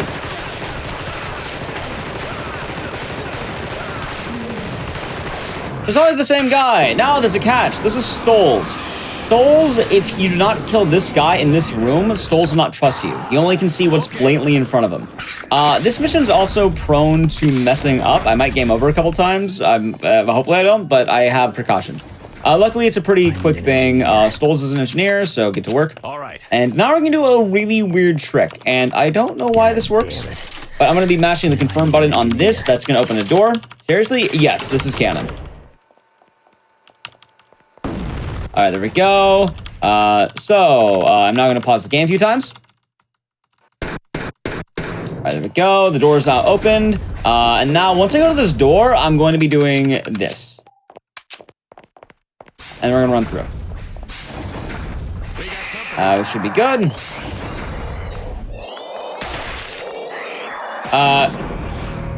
He just exploded. Anyway, I don't know why that happens. Stoles is weird. He just sort of doesn't do the mission objective sometimes. I don't know why this is. Sometimes he just won't.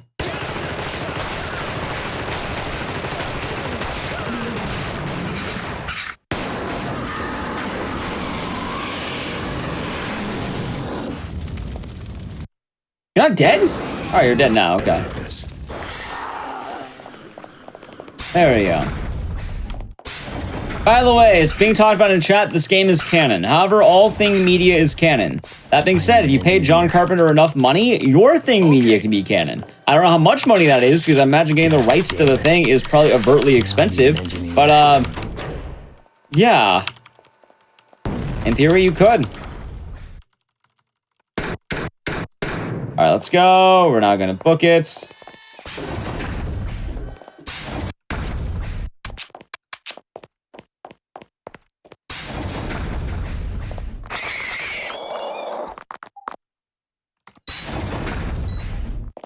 All right, by the way, looks like we're good there. I did a glitch. That glitch actually allows me to leave the poison room immediately, which is pretty good. Also, that guy just chilling.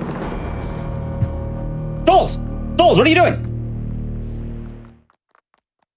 I said early on. I don't know why Stoles does that. What's wrong with you? It's really awkward. I've never been able to figure this out, and it's one of the weirdest things about this game.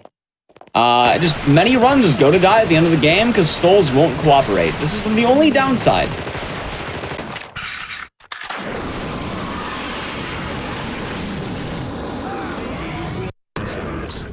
Also, funny enough, I don't think health even matters for Stoles either. Thanks. There we go. I didn't say this is a good run. I said it was a good-ish run. I didn't even say it was the best run. I said it was decent. Okay. Okay, there we go. We're gonna wait again.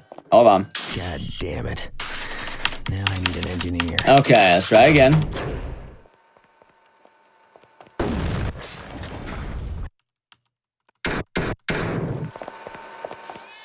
All right, going.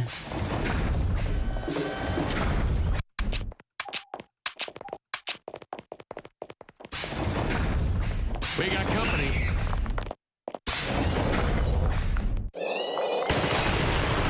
There we go. We're good. We're good. We're good. We did it. Okay. Now I did the glitch. So, that door is actually open before it locks on you, so you can avoid you bypass the poison room. It's funny because you just walk through it. It's not closed until you get there. So you just sort of do that and you skip the whole puzzle. Like when you're meant to do it, you're meant to be locked in the poison room, you're timed, and then you have to like use a turret to break things. Yeah, you don't have to do that. You can just kind of ignore the mechanic entirely. All right, now we're home free, by the way. We're doing good. This is really good now. We're good on ammo, we're good on health. And we are at the end of 9B. But 9B is a boss level. We're going to have an actual boss fight. All right. I've been lying to you this whole time. We're actually fighting a boss. Why do you run so far ahead? I have no idea how Stoles works. You know the name of the game? The Thing. This is called The Thing. That is the name of the game. Anyway, here's an American door opener. You just sort of blow it up. Alrighty, so now it is time for the boss. This is going to be Ceiling Thing. This is going to be an actual boss fight. I'm not kidding. Okay, Ceiling Thing. We must kill him. It is a mandatory fight. So, we're going to run into him.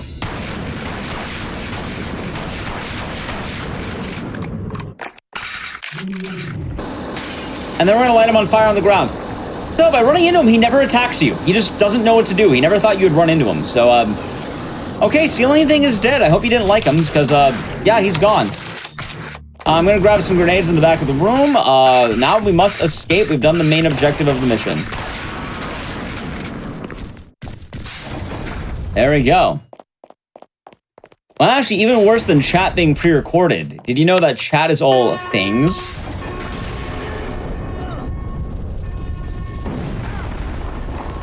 Okay, so this is RNG to a degree. You can play it safe, but the place is blowing up around you. Things are on fire. The hits are the same. The damage is not. So it's kind of weird. So like these things are gonna blow up as I'm going. They can change. Sometimes they do. Sometimes they don't. There's steam. I'm actually gonna wait right here so this doesn't hit me.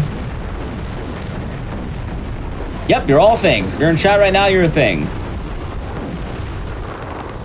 Now, the real human test is to follow twitch.tv/Ecdysis. or subscribe to my YouTube. One of the two. I'm kidding. But I thought it'd be cheeky. Okay, there we go. Anyway, the climb back's pretty easy. There are going to be a couple guys up top. We're going to use the taser once again. How about you? The taser kind of gives us an easy bypass. Physics are kind of weird, but we're there.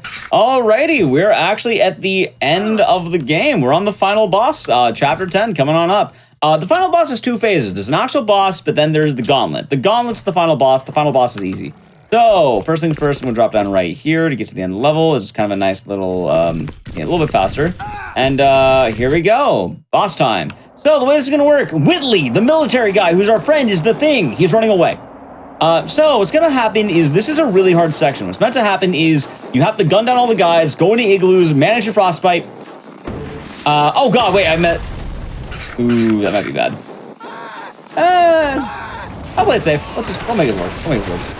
You know what? That's fine. That's fine. Let me do round 2 here. I had the wrong grenade equipped. This gives me more time to explain it. So, what's going to happen here is Whitley is going to run away and he's going to be spawning goons behind him. I don't want that because that's bad. If I fight them, every time I kill a goon, the goon will respawn later. A new one will keep respawning. It's meant to be a really tough gauntlet. And it's supposed to be using a lot of ammo. Now, the thing is, key word, they will respawn if I kill them. The blue grenades are concussive grenades. What they do is that they stun my opponents. So they're just going to be dazed and no one's going to spawn into the game.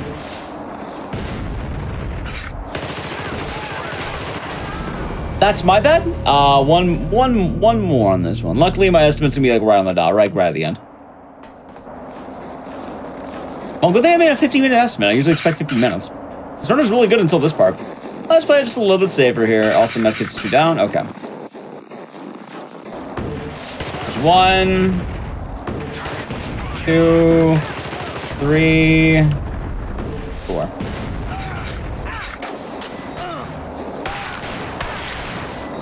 We're just gonna tank it. I heard a guy die, by the way, so I'm a little bit worried. All right, we're looking good. No guys ahead of me. There's a guy behind me. He just ran away. All right, we're now good. So, fun fact as well, the game has a blockade. There's gonna be a bunch of boxes that are blocking the end of the level, right there. And you're meant to go to the left, and that, you know, it's like the whole gauntlet, the igloos and all this stuff's over there. You gotta continue the level. I'm not gonna do that. So this blockade,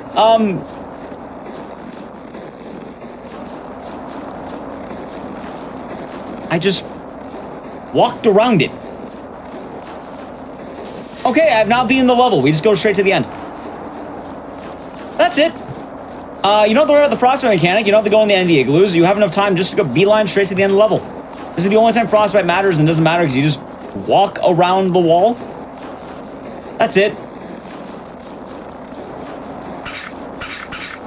Kind of a weird ending, but yeah. Anyway, time for the final boss. We're gonna be killing Whitley. Whitley thing is a boss, and this game came out in 2002. What does that mean? You know damn well how it's gonna end. That's right, a 2002 action horror game. It's a railgun. You're firing a turret section.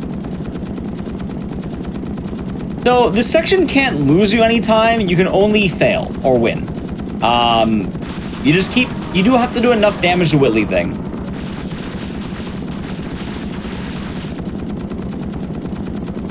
Well, I think a lot of the work's put in there. I just don't think it was all intended that way. Like, you know, like, a lot of the stuff just wasn't... It's kind of weird. Like, I guess they kind of may have thought players would respect it more or be more afraid.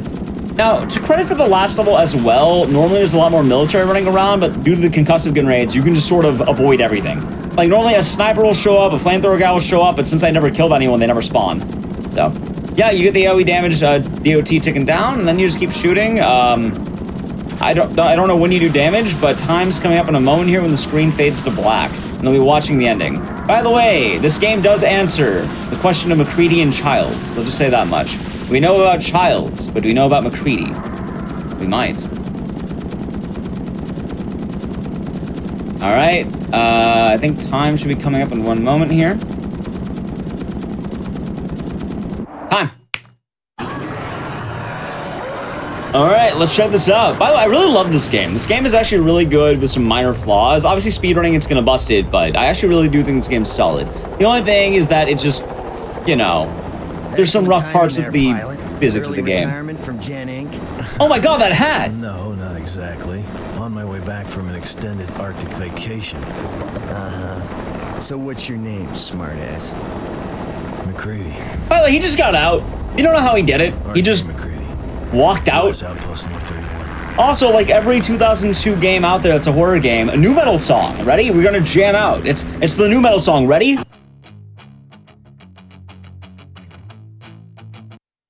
I don't know why the credits does that. It's really weird. It has like a licensed new metal song, but for some reason on the PC port, I think it just cuts out. It just stops. Anyway, that was the thing. I hope you all enjoyed it. Thank you all for watching that run. I've been wanting to show this game for a while. I wanted to say welcome to Speedruns from the Crypt myself as well. And yeah, I am Ecdysis. I'm the runner for this game. I'll be going back to hosting in 1 moment here. But I do want to say thank you for watching this run. If you want to find me anywhere, find me on Ecdysis, Twitter, YouTube, Twitch, all that jazz. Same name. It's spelled somewhere down here. You can find me there. I do a lot of horror games. I'm probably running the thing more lately. I've been enjoying this game. Probably go for some more yellow strats. But yeah, I hope you enjoyed it. And we have one more game for you coming up in a moment. We're going to get ready for that. And it's going to be a bit of a, a bit of a big one. I hope you're excited. And I think you all will be. Anyway, we'll be right back really quick with Resident Evil 4.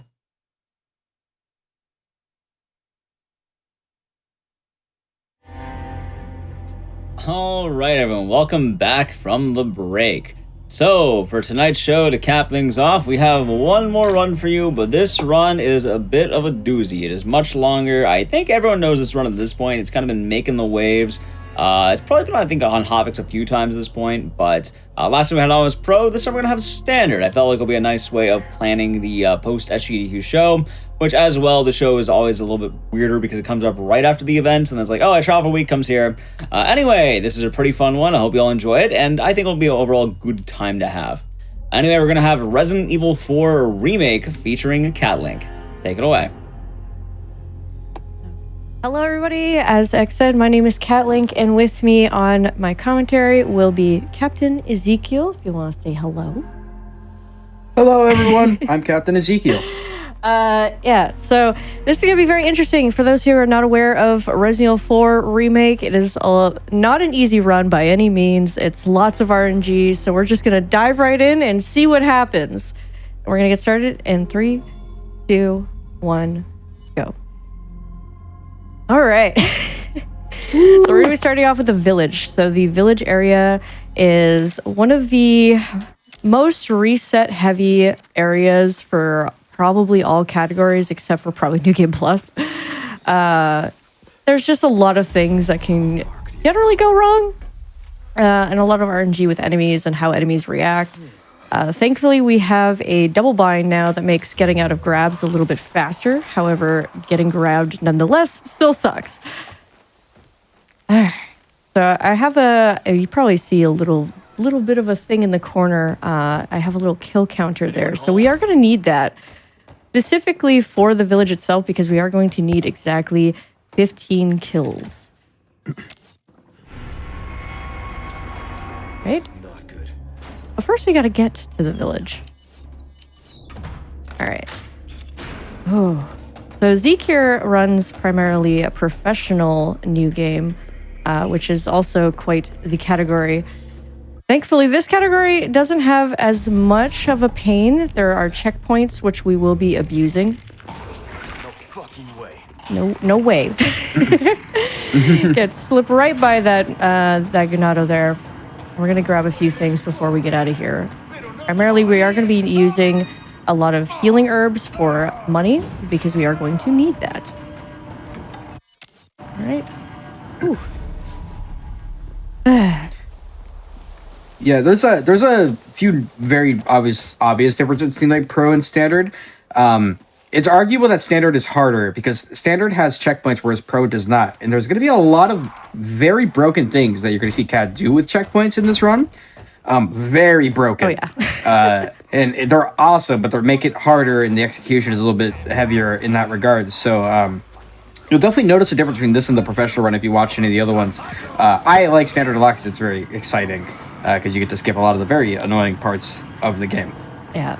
And with something that we recently kind of discovered, it's always been kind of around with it. Oh, excuse me, sir. Thank you. It's always kind of been around with recent Resident Evil titles where the camera angle, depending on where you look, can severely affect how enemies react. All right, we're going to do our first reset here. The reset here is going to change where the enemies are. So we do want to use that for specifics. So if we didn't reset, we'd have the enemies in different places. So this makes it a little bit more consistent. We're going to get her out of here. Hopefully she... Oh, she did not die. That's unfortunate. I don't think she did. Nope. Oh, hello! Right out the gate! All right. So we're just going to... Yeah, this is the village. And there's a lot of RNG. As you can already tell, there's a tremendous amount of RNG just at play. In general, you can't account for what any enemy is going to do. So Kat's trying to get her kills racked up here so that she can get oh, there's a couple guys in this room. Oh, okay. Oh, that lady is... Yeah, she decided to be a little bit of a pain. That's okay. It's the way she goes. So we're just going to get into this corner here. We're going to hopefully have as many people as we can. We're actually going to go down to 30 FPS. And waiting. I know this... Oh, that did not kill enough people. That is unfortunate. But we are going to need this, sadly. Nope, wrong thing. So we were trying to do there is we were trying to get as many kills as we possibly could. We want 15, like I said, so usually the grenade, if we have enough people there, that can basically skip this whole thing here by the time we get that cutscene. So we didn't do that, so we're going to have to make this work. Yeah, the village is incredibly temperamental, so Cat's basically just going to try to get the total 15 kills now that she has 12, just a couple more. Oh, this is...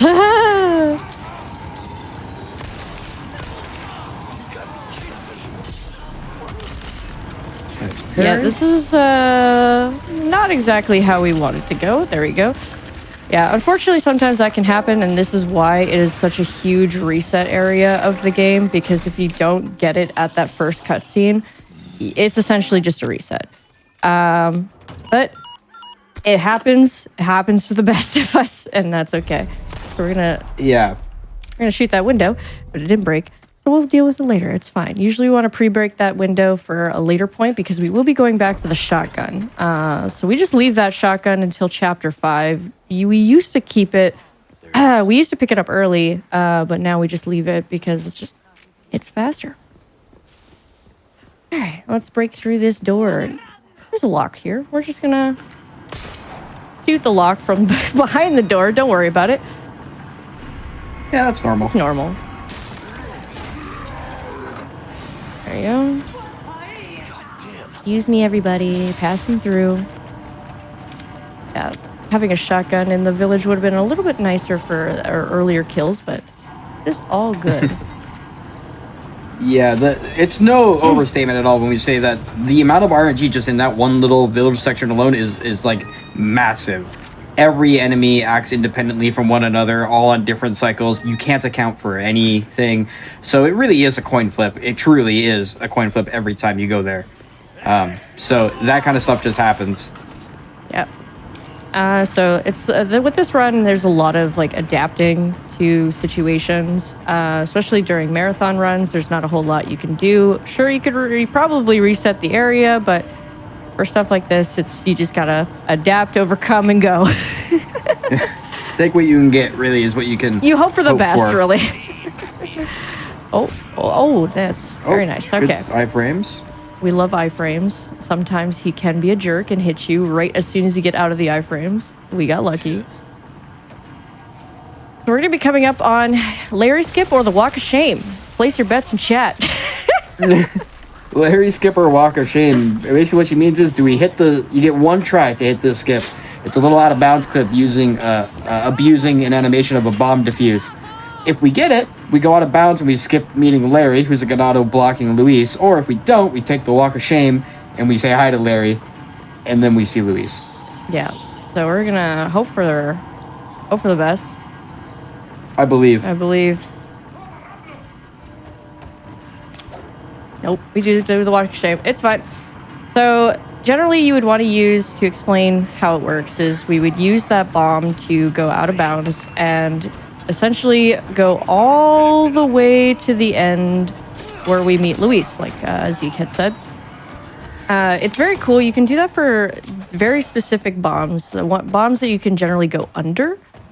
The ones that you can't go under, you cannot do that with. But the ones you can go under, you can. Which is really nice. I wish I could have showed it up, but everybody say hi to Larry. This is Larry. He kind of just watches. He's just hanging out. He's staring. Yeah. He just Stare. sits there. He likes to be a little pushy, but it's okay. So we're just going to use our knife here. There we go. Get a cool little flip. And hello, Luis. And that's the end of chapter 1. All right. Yep.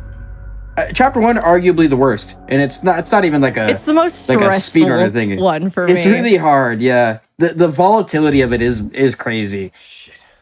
Actually, chapters 1 and 2, and you'll see why chapter 2 is included in that in a moment. Hopefully, you don't see why, but chapter 2 has a funny little thing that we like to call Red Mist Valley, or Explosion Valley, whatever you want to call it. You can kind of see where we're going with this. Yeah.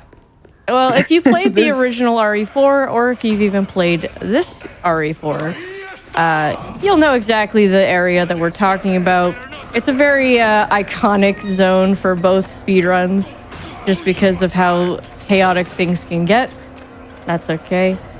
All right, hello, sir. Please do not push me. Thank you very much. So right now we're trying to get all of our items back, which is in this room right here. So we're just going to spin this, and we're going to make our way back so we can get under. You can actually use the sniper to get through that door early, but of course, new game plus things. Ooh! Oh, that guy was swinging. He got a little touchy there. All right. So we're going to... Oh. There we go. We're going to combine that. So we're going to be selling that for potatoes, because we are going to need to buy the sniper. Say hello to the merchant.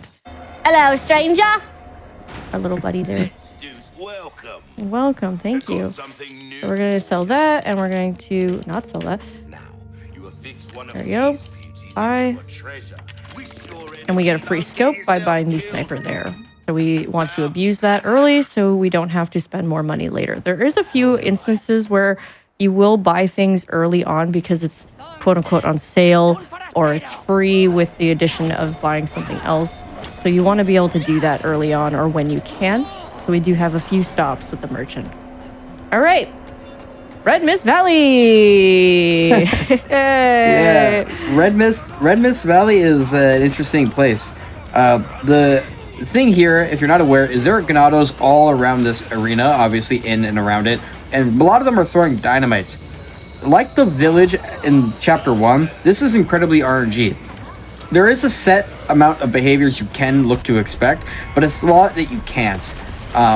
Like these guys, like that guy just exploded, they can sometimes throw these things right where you're running. Like that went right it by could be my this face. guy here. Basically, the pipes will definitely kill you if you're not full health. You'll just explode. And there's a lot of situations where you can jump down and a pipe will land under you and you'll die. So Kat has to come up here and spin this wheel. And she got all the gang is hanging out up here for sure right now. They're coming to say hi. Yeah, so it can get kind of congested in this area, especially when you're trying to also avoid where they're going to throw their pipe bombs, which can be very sporadic and all over the place. Oh, shoot, we got a sleeper agent. He's hanging out. Nice. Whew. Oh, You know, that could have One went a lot gatekeeper. worse. I'm pretty happy with how that went. yeah, you didn't get hit. Wait, hold up. Wait a minute. We say I jinxed you it. jinxed it. Look at what you did. That's my bad, chat. That's on me. That's on me. I was a little. I forgot about the old lady who camps. She loves to hallway. sit there and just wait. All right. But I mean, you didn't blow up, and that's actually what matters. That is what matters. So some people are probably wondering, why is there an Xbox input? That is part of the double bind. So we have 2 binds that we hold down. One will spam, and the other one will essentially just be a regular input. So we kind of use that intertwined with like grabs or item pickups or different little things. Sometimes I just hold it down for like levers and such. Yeah, the double bind thing, essentially it was discovered that if you had a controller plugged in while you're playing the game on keyboard and mouse, if you held down both of the confirm button on the controller and your confirm button on the keyboard, the game will switch between both of those inputs on every frame. And it pretty much just, imagine you're mashing your interact key like every frame, right? It's essentially what it does. As a community, it was decided to allow a virtual controller to keybind it into the runs for PC players, because it was one of those things where you can't really control it because it utilizes like hardware in person. So it ended up being allowed. It makes a few things a lot easier and a lot of things less obtuse, and it makes it so runners don't hurt their hands mashing out of grabs because it hurts to do that all the time. It's a lot of spamming F, so we made it where it was just a little bit easier for everybody. Like accessibility. We love a good old accessibility. Yeah. We're just gonna do a quick puzzle there. There you go. And that's the end of chapter 2. Let's go. There you go. Whew. Chapter 3. Moving on. Yeah, the first few chapters are all very stressful. You can hear Kat taking very big sighs of relief. It's because the first few chapters are very stressful. Now, I won't lie to you guys, that never ends, actually. It happens every chapter because the game itself is incredibly stressful. RE4R is probably, in my opinion, the hardest speedrun we've gotten in the RE franchise. There you go. Dog is saved. Sorry, every time I do a marathon run, I always feel the need to save the doggo for chat because otherwise chat gets mad and we don't want to get upset chat. So chat, there you go. I saved the doggo. The dog's name is Huey, by the way, in case you guys are I wondering. love Huey. He's a good boy. All right. Yeah. So now we're going to be making our way into the fish farm and our good old pal Del Lago. We love Del Taco. One Psycho Del Taco. All right, gonna quickly press the aim button so we can not get stalled there. Get through the bomb. Hello, ma'am. Goodbye. Oh, I forgot to turn off. We're gonna do that real quick. Yeah, the thing with the double bind thing is it only works when your setting is set to tap repeatedly. Yeah, I was practicing earlier, so I might have forgotten a little bit. My bad. It is something you have to kind of be mindful in when you're doing resets and you get to a certain point. You're like, oh, well, I guess I'm just going to have to reset again because I forgot to change my inputs. But it's not too bad. Very helpful, though. Just don't forget, I guess. Yoink. Thank you very much. So there's going to be a few set items that we're going to pick up along the way, mainly sniper ammo, grenades, and shotgun shells, because we are going to need a good amount for the castle. Castle does require a plethora of ammo that sadly goes all the way very quickly.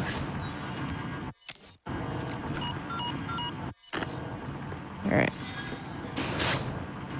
We're going to do the knife trick that we did a little bit earlier, which is probably like my favorite thing. I don't know. It's so minuscule, but it's like, yoink. So instead of dropping down, you just spam your knife and he just instantly drops down. It's just a cool little fast drop that we can do. I like it a lot. We like fast drops We do. in the RE community.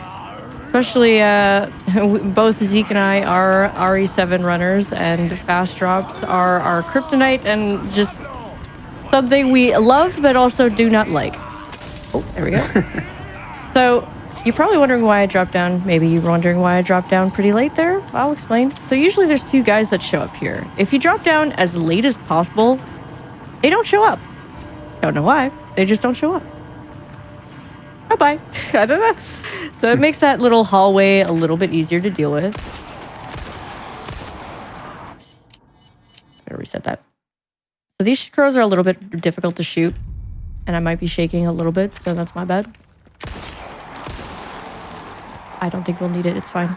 We usually have an extra anyways. Don't do it. So it's not particularly important to get that. So the crow that I was trying to shoot there drops a blue sapphire. We do sell it a little bit later, but we don't need it necessarily now. It's not the end of the world. However, if I were on pro, that pro would absolutely be necessary. And if you miss it, I would imagine that's not the great time. It is not. No. Yeah. So if I retry and I don't get it, it's fine. It's okay. Well, just, the crow lives to see another day. All right. Now we're going to be getting into the fish farm. So fish farm here is a little chaotic very quickly. God damn it. So I got to shoot that nest from a further distance so we don't have to deal with it in this instance right here. Hopefully he plays nice. Ooh, everybody's rushing in. Hello. Okay. We're good. The gang was active. The gang was pulling up on that one. We're having a moment. All right, that's fine though. So right now, all those enemies that we just saw, they're coming towards me real quick right now. So we're just gonna try and get everything super fast. And we're gonna reset. Because that instantly puts all of the enemies right back to where they were before. So now we don't have to have a rush of enemies coming right through that door. We can just go instantly out the door and out the fish farm. Yeah, very, very helpful, especially considering that when everyone groups around that door, especially with a big cow man, very not fun to deal with. We got the little jump. I love that jump. That jump is not actually supposed to happen like that. However, it is very convenient that if you jump at a certain angle on the top, I don't know what the word is for walkway. If you jump at the top walkway at a certain angle, Leon will kind of do this like very floaty roll all the way down to the bottom, which is super convenient. He did not want to do it there though, but that's okay. So now we're going to be facing Del Lago, our favorite best boy. Del Taco. We're going to be going down to 60 FPS. The reason for 60 FPS is it makes Del Lago a lot easier to manage because the waves get a little hectic. Yeah, Del Lago operates on a very weird cycle sort of situation. Basically, we want to kill Del Lago in his first cycle. The reason for that and what a cycle is that he will reset his health after each cycle. And it's a very strange mechanic that exists in the game. But essentially, if we don't kill him before he dives, he will reset back to a set amount of health. And we do not want that. It loses a lot of time. I love when the waves get in the way. The waves are getting so in the way. It's so unfortunate. I don't know what his health is at right now, and I'm kind of worried. We can lower it a little bit here. So the waves get very in the way. Even on 60 FPS, it can happen where the waves just decide they want to just have a good time with Del Lago. So we're going to try and lower his health here. Yeah, I don't think we... So because that happened, we reset. So it is faster. It's faster just to reset than to deal with Del Lago on phase 2. Unfortunately, I got very unlucky with the waves, so I'm just gonna focus because I don't want to have that happen again. Also, one thing to mention, I know I said I'd be quiet, but the arrows or the harpoons, more or less, love to just go in the most random directions, even if it says like, oh, it's going here. No, it's not. Unfortunately, no, it is not. I hope I didn't mess that up. Yeah, the reticle definitely lies. Yeah. This is going to be a little spooky, so I'm getting a little warm up in here. Why I decided to wear a hat during summertime is beyond me. Alright. I don't know what his health is at. This is kind of unfortunate. You got this. Thank you! There we go. God, get out of here. Go away, Del Taco. Oh, not my best, but it's fine. It is what it is. So usually we have a health tracker to help us figure out where the health is at and what we can do in certain scenarios. We're going to turn up the graphics back up, or turn everything back up to 120. Yeah. So having a health tracker severely helps a lot for certain things like that. So it just allows us to understand what's going on. Right now we're just going to switch to this. We're actually going to come right here. Yeah. We're going to go out of bounds real quick. So this is one of the first scope skips that we do. Oh, and never mind. Never mind. Apparently not. That's unfortunate. Yeah, the scope skips and the checkpoint stuff is like incredibly finicky. Yeah. If you're it not requires, like, in the wall good enough precision. and you're not looking down enough, it will happen where it just does not work. Hello? Which is funny because you think when you practice enough and you get it every single time, it would work. But no. It's just like, oh, we see you're doing a marathon right now, so we're actually going to not work today? Like, oh, okay. What is this place? Yeah, you're kind of fighting the game anytime you play this. No matter how consistent you might feel you are at something, or like how good you might think you are at something, RE4R is a different beast. It tells you how it's gonna go. Like, Yeah. the game will tell you what it wants to happen.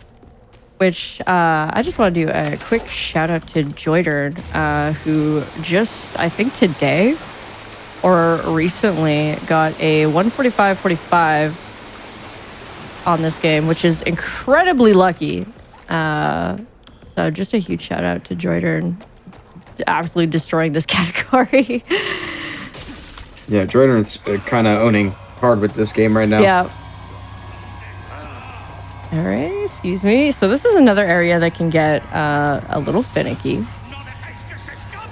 Excuse me. Oh, okay. Everybody. We're getting a little aggressive, a little A handsy. little aggressive, yeah. Okay, that's nice. Excuse me, pardon me.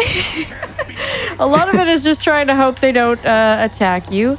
There you go, to make sure that works properly, 'cause sometimes it just... Hello? This game is so fun. Alright, we're gonna reset here to reset the enemies, so we don't have to deal with them afterwards. So they go right back to where they were before. We're going to make sure we shoot this. Pick up everything here. This whole area can be very spooky, kind of like Red Mist Valley for a similar reason. There's a lot of guys here just throwing a lot of things at you. Yep. And we don't like that at all. This door is very scary. If a Molotov lands while you're trying to open the door, you will get fire trapped. And you will not be able to open the door, and you will get basically be sad. stun locked. And it's not fun when it happens. It's happened to me once or twice. Now that I understand how to open the door a little bit quicker, yeah, it's happened to me once or twice where it's just like, oh, this is what we're doing today. Oh, okay. Fun. Thanks. Appreciate it. You know, I was already feeling a little hot today. Now we're going to be getting the next head that we'll need for the shrine. And then we're going to be picking up a little ingredient. We need to do some shopping for Salazar's cake of sorts. Absolutely. That's what this whole game is we're actually on a shopping trip to make the perfect cake The perfect for Salazar. cake, yep. But we need a very specific item that we can't really find in many places. We're gonna go pick that up. Whoop. Hello, chickens! Everybody say hello to the chickens. Hello, everybody. Hello, little chickens. Hello, guys. We are stealing their eggs, though, unfortunately. We do need this golden egg. This is the egg we're going to be using for a later situation. Birthday cake, of course. Baking a cake. Baking a cake. It's Salazar's birthday or something like that. So we've heard. Surprising him with the cake.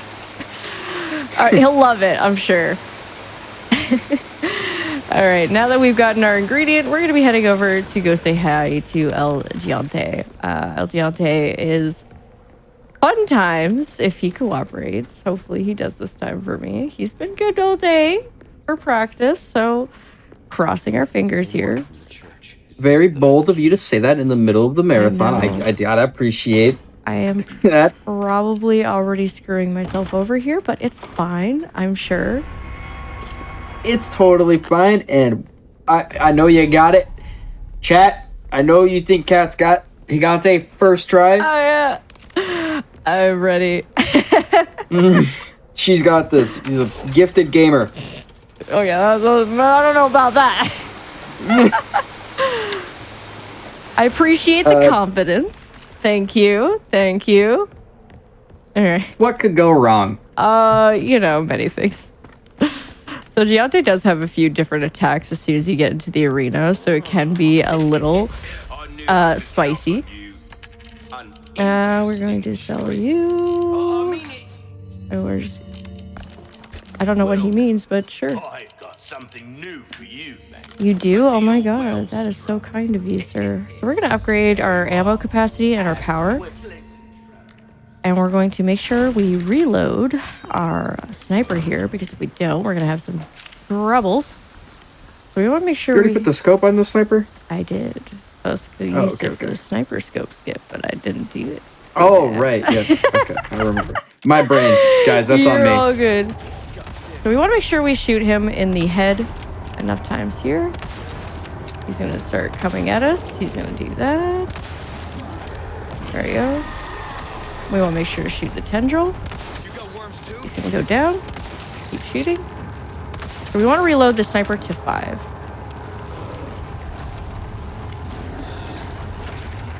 Throw that. He's going to go back into his Plagas phase again. And now we just shoot until he's done. Looking good. Pause. Let's go! I told you it would be first try. I knew it. Let's go! I didn't screw that one up again. Higante is harder than it looks, because that little tendril is like his parasite, right? The plaga. So it's a funny little thing. People don't know about that. The first time it exposes, it is slower and easier to shoot. The second time, it is faster and harder to shoot. It like goes away quicker. You have to shoot a lot faster. Any shots missed jeopardize that fight wholeheartedly, and it's off the rails like it's nobody's business. Because like I said, Kat's a pro gamer. Not even a problem. Thank you. Thank you, everybody. I appreciate it. Giante can go south pretty quickly. Thankfully for standard, there is a retry right at the boss fight, so it's not the end of the world. It still kind of sucks, obviously. But the hitbox for that tendril can be a little hard to see and hit. Alright, we might get the blue dial. And now we're going to do a little puzzle. So this is just an easy 3-color puzzle. We're just going to do that. Yeah. Oh, sorry. Oh, which one was it? Oh, no. Oh, no. A little awkward when you don't get it. There we go. Yeah, some of these puzzles can be a little finicky like that for whatever reason. If you don't have it exactly where it wants it, it's just like, no, that's wrong. I'm like, what do you mean that's wrong? It's right there. It looks completely fine. You in there?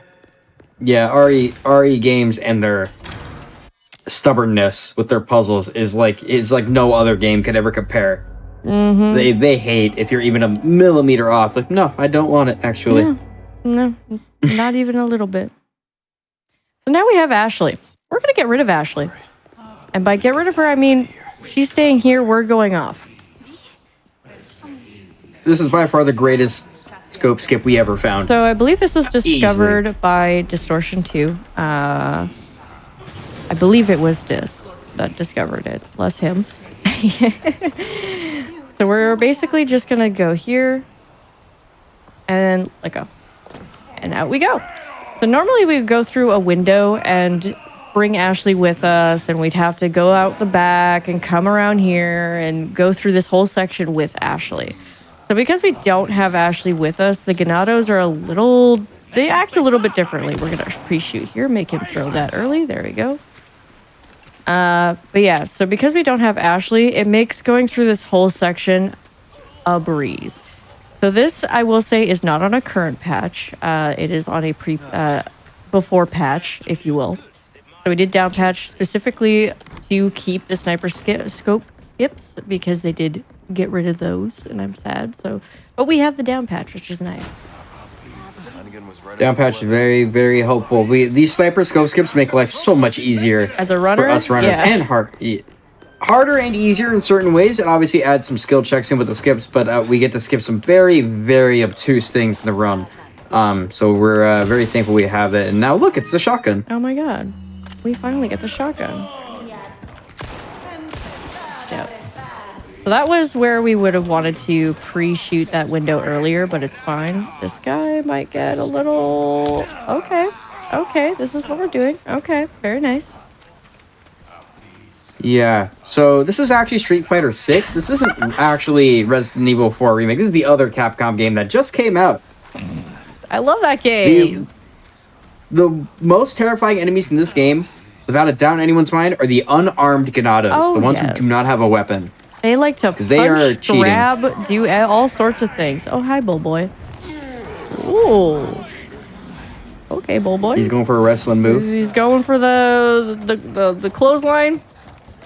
All right, so we're going to move things around because I'm very obtuse with how I have my things. There you go. And we're just gonna go. All right. Time for cabin. Cabin. Here we go.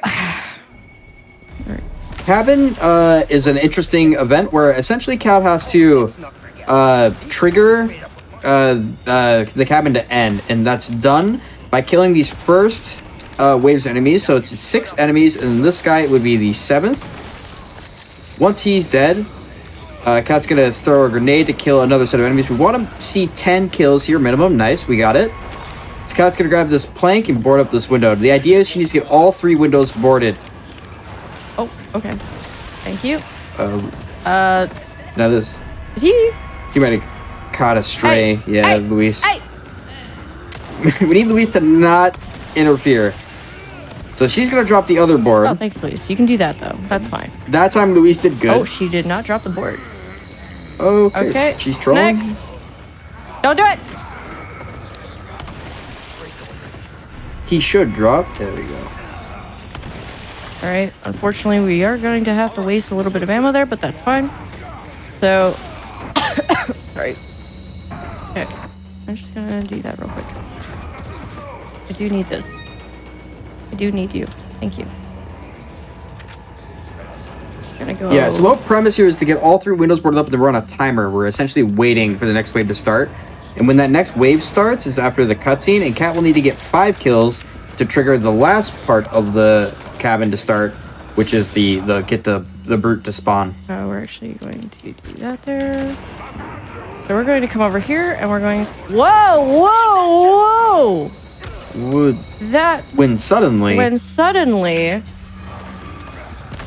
Okay, that's fine, I suppose. So I'm just trying to get the shots here. It might be. Oh, hello. That is a Plagas. Luis, you want to do something about that? You want to do something about that? You want to do something about that? No? Okay.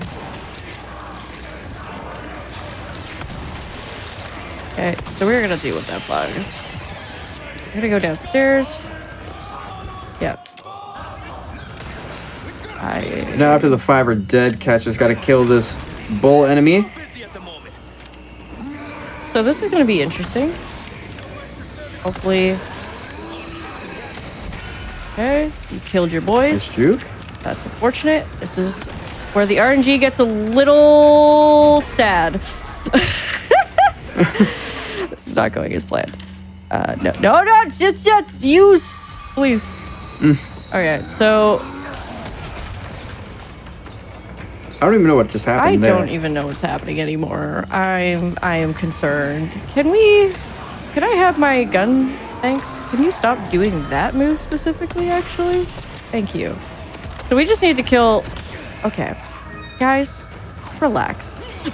The Ganados they're Street Fighter. I was not kidding, dude, with these guys. They are not nice, and we lost a little bit of ammo there, so that's going to be questionable for later, but it's fine. Cross our hearts. Made it out alive. Yeah, we made it out alive, but we are going to have a situation. So one of a few things can happen here because we're low on ammo. We are going to get some ammo coming up here, which is fine, but it's going to make Castle very interesting. Specifically the maze. That is what I'm most worried about. Besides that, we are going to be getting ammo with the new guns that we pick up because we are going to be selling the shotgun and the sniper for the Stingray and the riot gun. We've got company. So those should carry us a little bit and we should be okay. Ashley's going to get grabbed here. Don't worry about it. It's all part of the plan. I'm going to get pushed here, grabbed here. Get out of here. Oh, that's fun. Don't worry, it's all part of the plan. Yeah.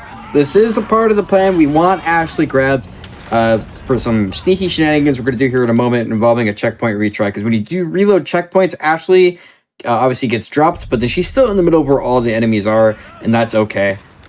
Yeah, so now we have a bit of ammo. She's going to get grabbed again. Don't worry, it just means we're on a timer. So we have very little time to be able to do this skip coming up here. Hopefully I don't mess it up like I did before. Everybody, pray for me. Cross your fingers, guys. Believe in her. We know Kat's got this. Should be fine. So we're going to shoot this here. We're going to grab this shotgun ammo here. And now we're going to pull out our sniper.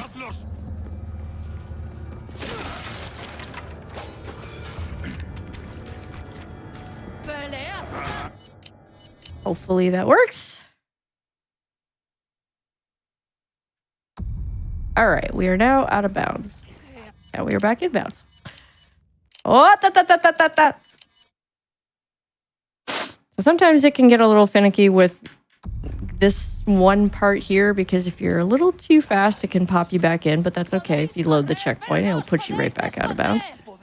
So now what we're going to do is we're just going to follow this wall. So usually you'd have to deal with the Chainsaw Sisters. We're just going to skip them all together and move on to the next area, which is Such a beautiful skip. Oh, it is. Oh, also say hi to the Chainsaw Sisters, the Bella Sisters. They're hanging around. Yeah, they still have animations and stuff while they're out here, which I find is super interesting. All right, we're just going to grab this. We do not have enough space, so we're just going to trade those out. Thank you. Excuse me. Okay, I thought it like put it back for some reason. I was like, very confused. We're good. All right, so now we're going to deal with Mendez, the chase. You can't escape. The Mendez chase is a pretty scripted event. It's actually entirely scripted. There is some RNG to these enemies, but it's nothing too bad. The whole idea is you just got to get through it with Ashley. And Ashley can't get too far behind you, and she can't get grabbed, or else you will do an insta game over.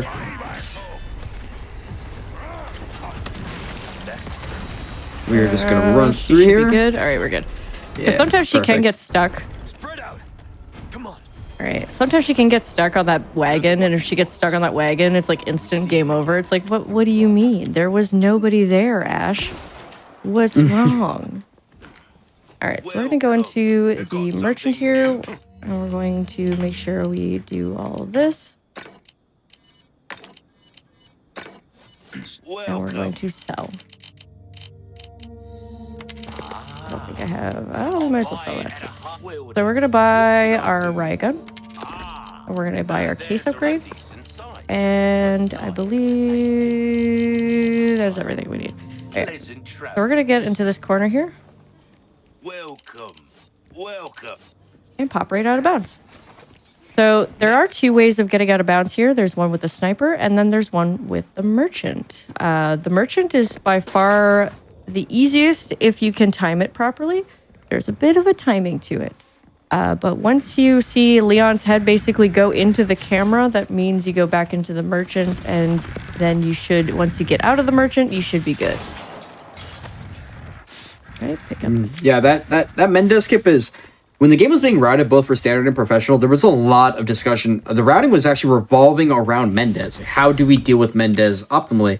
Until we found, and standard found their version of the skip, pro players were sad, and then pro found their version of it, which involved the typewriter initially, and then evolved into that one with the merchant. Now, both categories use the exact same version of the skip, but we love skipping that fight because Mendez is kind of a pain. He's not fun to deal with at all. Yeah.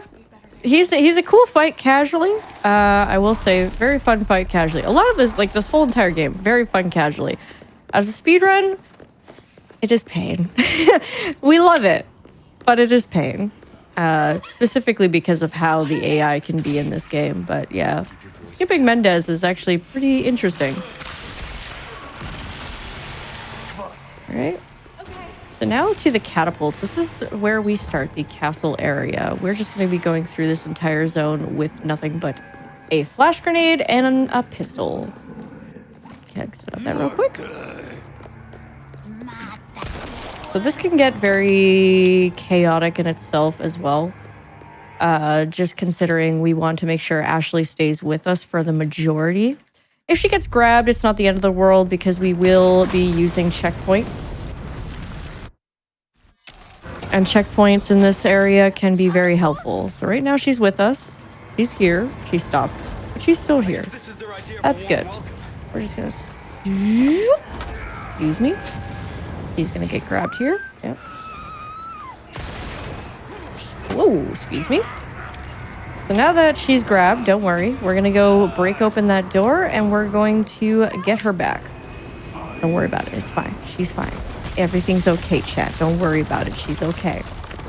All according to plan. Ignore her screaming. It's fine. It's fine. So now that we've broken up the door, we got the checkpoint. Ashley is now perfectly fine. We see... Oh, wait, Leon. He's okay. He does get grabbed here. Like I said, perfectly fine. Unless this happens. Are we good? Hello? Can I get... Oh, I'm gonna die here. That's fine. All part of the plan. I was like, I don't have... All a part of the plan. I don't have any healing items. That's not good. And then I got bogged. Yeah, that will happen sometimes. The enemies in this game are a little... Yep. We're really doing this, huh? We're really doing this, huh? A lot of RNG in this area. If you guys couldn't believe it, there is even more RNG right here. This is like the worst luck I've had ever in this game. Good lord. Guys, can we please chill? I know I'm on TV, but please. All right. See, now everybody's chilling. Now everybody's hanging out. Yeah. You can see, like, everything that can happen. Just you either get owned a whole lot, or everything just works. Usually you prefer everything just working. Unfortunately, it didn't work too well for us here, but it's fine. So we're just going to buy our Stingray here. And we're going to leave because this is what we need. We're going to... Oh, we want to put the scope on. If we don't have the scope, we're going to have problems. All right. So now that we have everything, you breathe for a second. All right. But for safety's sake, I'm going to bring all these guys over here. If that guy... He is really taking his time. Jeez. I don't know what that guy is doing. He is just in La La Land, apparently. This door clip. There you go. Perfect. Nice. All right. That that door clip is kind of scary because if you mess it up, a lot of dudes start causing a lot of problems very fast. They like to surround you very quickly, and it becomes very sad, and you're like, well, I guess I'll just retry from checkpoint. Oh, thank goodness, a heal. I am saved. Alright, everybody's favorite section of RE4, Waterhall. So Waterhall, I find, is a little bit easier to manage in this one than it is in the original. I have tried to speedrun the original as well, and Waterhall was my nightmare. I think it was everybody's nightmare because of the RNG and what could just happen. So this one's a little bit easier to manage, all things considered. It still has its moments. So we're gonna shoot all these guys here. I'm unfortunate that he's just like right there, but it's fine. Oh, this might not be good. This. Oh yeah. Of course he plug us. I shot Yep, your that feet. would be the. I said it was easier to manage, and look at what happened. It's like this game knows. It can hear you. It hears me. The game listens. That's fine. Restart from checkpoint. I'm getting really owned right now.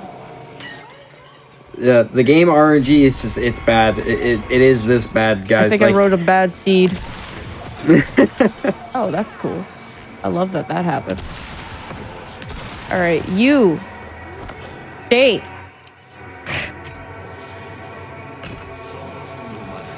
All right, everybody. Chill. Relax. Save. Okay, Ashley kind of saved me there a little bit. Sweet. A little worried. Okay, we're good. This first part of Waterhall is very scary. It's much scarier than the second part, is you have to get to these levers before Ashley gets owned or before you get owned. And it's kind of hard to see which one it is half the time, because there's a lot of guys around. That's okay.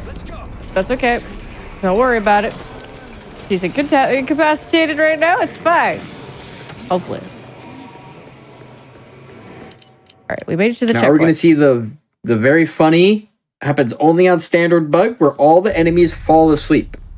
That's hopefully. It's a very random chance of when it happens. Oh, please don't tell. Okay. I was like, Ashley, don't do this to me. Don't just not show up. Sometimes that can happen. But there's a random chance where the enemies up here will just stop moving. I don't know why. Nobody knows how it works or why it works the way it does.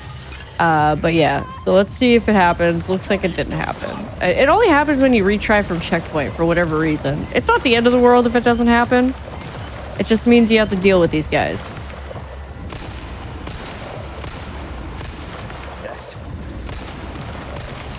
Yeah, these are some set enemy spawns here. These first four, every enemy that spawns up top is a set spawn, with the occasion of one random one that can spawn after the first 6 or 7. So Cat's gonna kill these guys, and there's gonna be one that spawns there on the right, and then 2 that spawn here on the left. And then there's guys that come down here that Cat's gonna avoid. There's another one that's gonna spawn out of the right side. Nice shot. And there's another one that spawns here out of the left.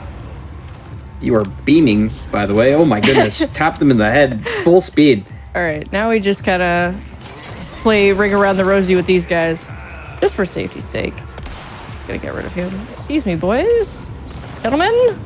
Scholars. You did it. Congratulations. I'm proud of you, sweetie. Now get out. All right, at least that part went pretty well. I'll take it. You take what you can get with Waterhall. You just be, a lot of the times in this game, guys, and I'm not kidding when I say this, you just need to be happy you got through alive. That doesn't happen for most people. There's a reason you'll see a lot of runners have a lot of attempts to like finish runs ratio. It's very skewed because the game is just so random. Some people have like 1,500 attempts and 22 completed runs. So if that tells you anything about this game, there you go. A lot of it is usually village resets, which is kind of unfortunate. All right. So now that we have gotten through Waterhall, we got through Chapter 7. As much as we could. now it's time for chapter 8, which is also kind of a stressful chapter in itself. Which hopefully everything goes well and my grenade tosses go through where they need to go. Absolutely. Yeah. Hello, Hunnigan. Beat that so we can. Goodbye, Hunnigan. Yeah. We're gonna grab the emerald here. Yeah. So now we're looking pretty all right for ammo right now, so I'm not too stressed. Thankfully, we do get a good amount of ammo pickups along the way. So we're not doing too bad here. We're gonna shoot him real quick. There we go. Hopefully he goes where I need him to go, which, yes, he's going. Next. That should have killed him. Sounds like it did. Oh, no, it did not. We got a runner! Oh, jeez. Okay, that's fine. He does that. Yeah, sometimes this guy knows and... Oh, wow. Fine. That will kill him. Unfortunately, this guy might... There you go. Oh, we're good. Yeah, that red robe fella, the Glorialis Plagas guy, he is a runner. Like, if you don't kill him within the 2 fire barrels Cat was trying to do there, he bolts. He is out of there. He runs for days. He's got more stamina than I ever could. But thankfully, there's another red barrel along the way, so it's kind of like a backup thing in case.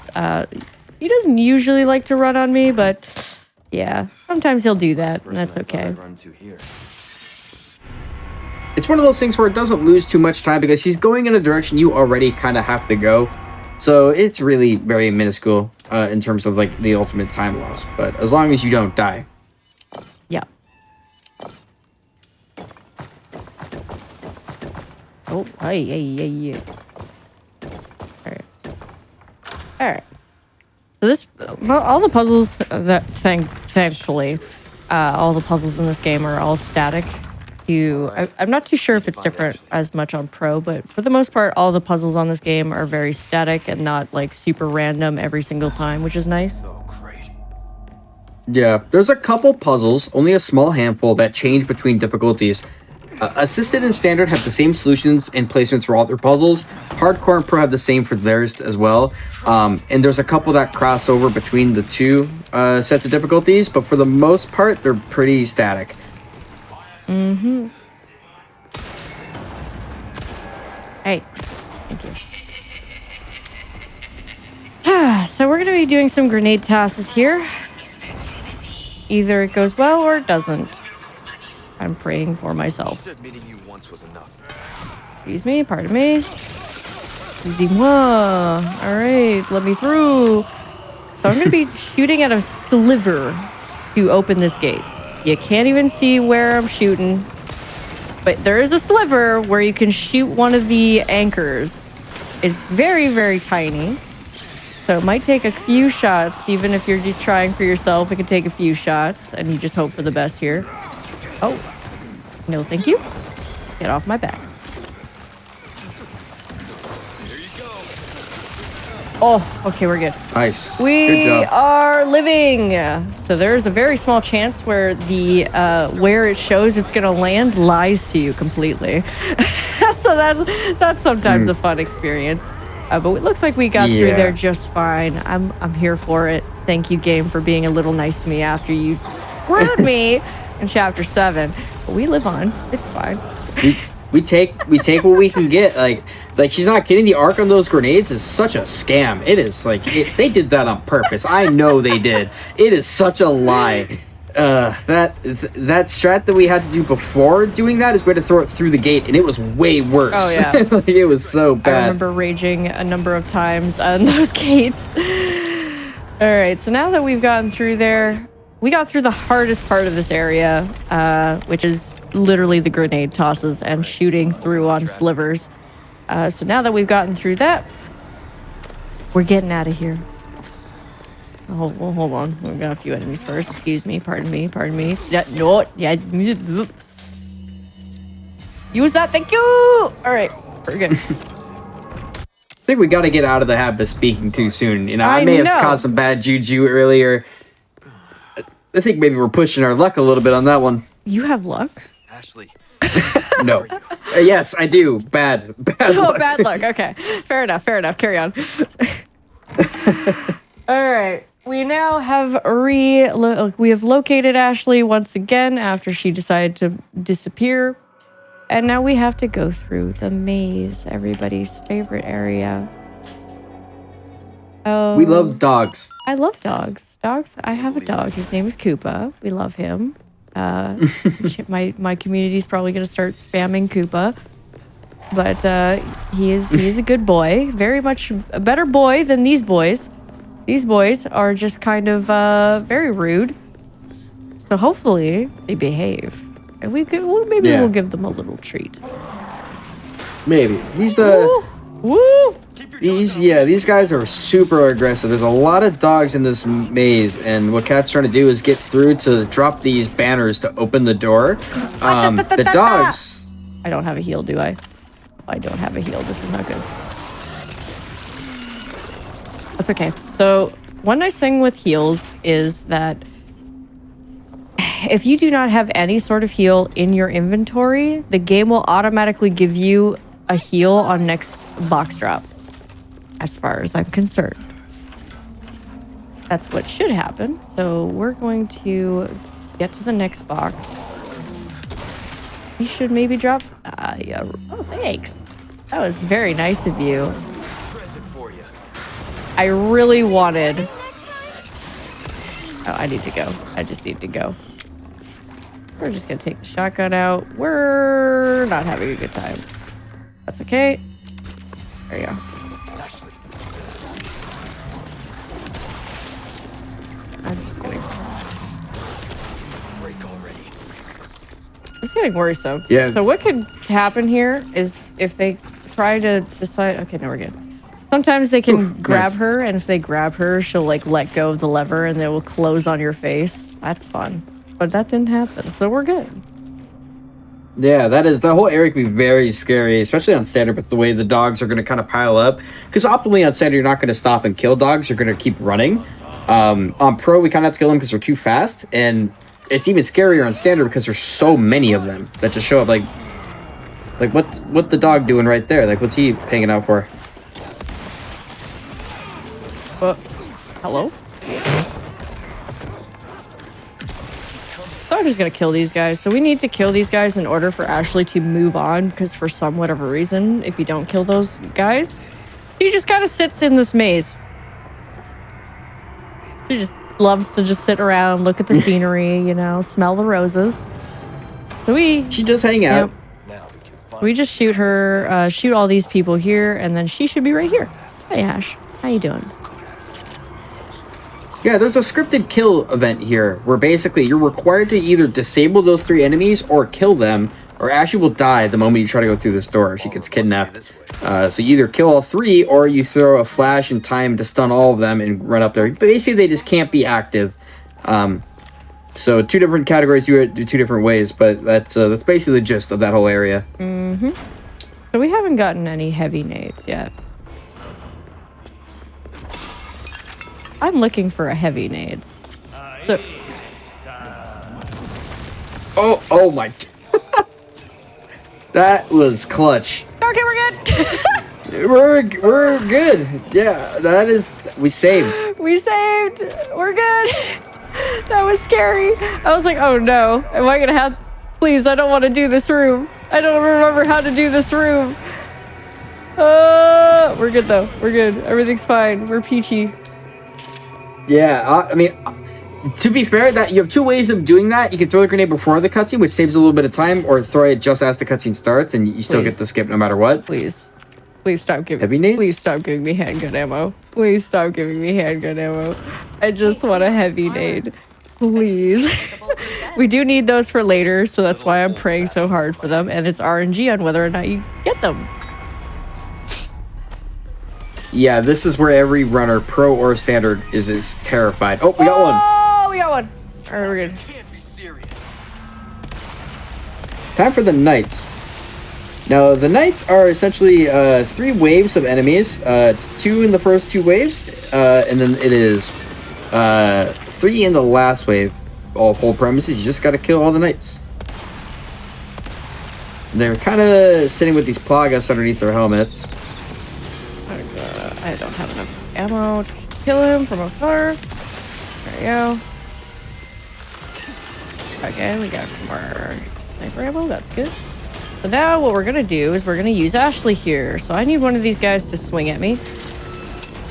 There you go. Oh, he's gonna swing at me too. So I want them all to hurry their butts over. Come on. Come on. Come on. Okay, we got that one. He is taking his sweet time. All right. That is unlucky.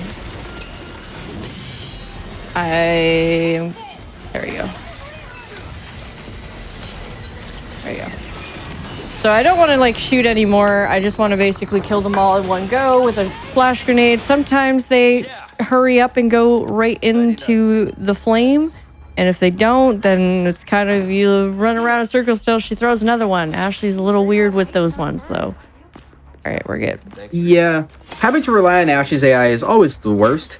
Sure, every runner can sympathize with that. Whenever you have to rely on her AI, or even worse, Luis's AI, I love it Luis, is bad. but he has his moments. He does have his. He likes to Cause problems. take his time. Yeah, he likes to chill. He's not fast, and we want to go fast. He's a laid back kind of guy. Yeah, he likes to vibe around. Yeah. So yeah, that's the nights. Nighty night nights. Nighty night. Nighty night nights. All right, so now I'm gonna make sure Ashley sits down in her Eat here? sit. No thanks. Thank you. Sometimes she doesn't like to listen. So this is a little bit of a puzzle here. We just have to make sure Ashley sits in one chair and we sit in the other. Doesn't matter which one. But once they sit in their chairs, you just ring the bells and you get the serpent head. It's like the easiest one out of the three. If you don't count the goat head skip with the grenade. We got Yeah, that one could be scary. that one is a little scary. But now you made it through the entrance part of castle, and now we get to play as everyone's favorite girl. Ashley, yes, our queen. All right, so she kind of moves a little bit like a boat. It's a little odd. Her movement is very wavy. I don't know what the choice was with that, but it's not too hard to manage for the most part. Just makes going around corners a little finicky. All right, so there's gonna be a little thing that drops there. No, we ain't scared of no ghosts. We're just gonna keep going. So this puzzle actually changes between the difficulties, which is usually... it changes between assisted and standard, and then hardcore and professional. They each have their own selected time for this clock. Usually you'd go through that door and you have like a whole other section, but if you know the time for that clock, you can just go straight down here and go grab the emblem, which makes it a lot easier to manage with Ashley because, yeah, she has a whole long section if you don't do that. Oh no. Yeah, there's Oh no. They're coming. the knights. Oh no, the knights. All right. A staple in a lot of recent Resident Evils where you open an elevator and it's coming up very slowly and there's enemies behind you. Very, very thing in the last 3 Resident Evil entries, which is this game, Shadows of Rose, and Village. Yep. I just say Oh no, they're gonna get me. They're gonna get me. Oh wait. We're good. Never mind. Scratch that. We're fine. Although these knights can get very interesting if they decide to be nice or not. We just gotta make sure to do this very quickly. Hopefully this knight right here doesn't decide to be mean, and he is not. So sometimes they can zoom, and when they zoom, you hope it won't hit you, because Ashley is a one-shot kill. If she gets hit, she is done. Like there's basically no health bar with Ashley. It's just don't get hit. Yeah, it's definitely, you guys, you'll be shocked to believe this, but there is more RNG here. There is the Wow, knights. There is? No way. There is. That's Their crazy. behavior is random. If they decide to turbo, like Kat said, you can just die. And that's sad. Yep. I think we're getting to the point where this game has RNG in it, right? Yeah, guys, I believe it or not, I might say it even more if we see it again. There is some RNG in No Resident Evil 4 way. Remake. Yeah, it is crazy. I'm shocked. There's no way. There's that much RNG? Crazy. There is quite a bit. Wow. It's one of the nice, like, interesting. Well, it's one of the interesting challenges of the game itself. Thankfully, this is a scripted zone, so I don't have to worry too much. But yeah, there is quite a bit of a challenge sometimes. Hello. Goodbye. A little too close.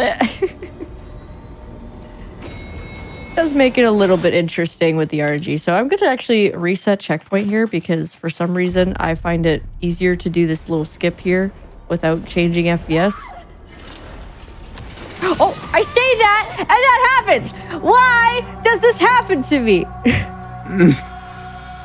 I swear, this game knows when I'm on G. It can hear you. It hears me. Usually I don't struggle. That's like the first time I've gotten owned on that part. There you go. See that.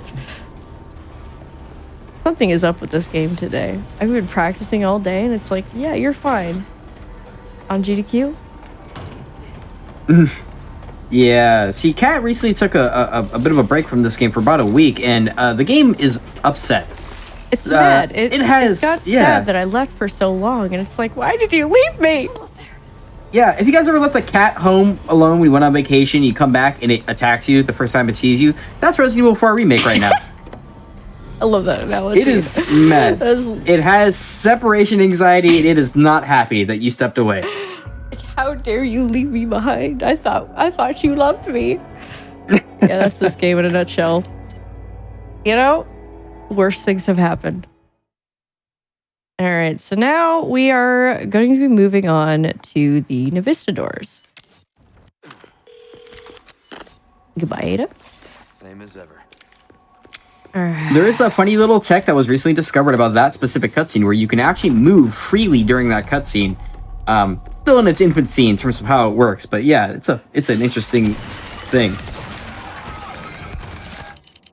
But now we got Nobi's room. Yeah. We love Nobi's room. All right. Fucking monsters. Oh, that didn't. Okay. That was weird. Where is it? Okay. There we go. I don't know why that was There we being so go. weird. I was like, I'm doing what I usually do. The door clips are a little finicky. They're not free. They're not easy. The Nobi's room here is kind of a pain, and it's kind of scary because, as you can see, there's Novista doors flying around.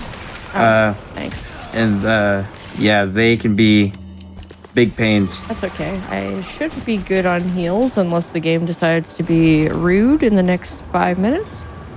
2 minutes? 30 seconds? Surely you would never do that.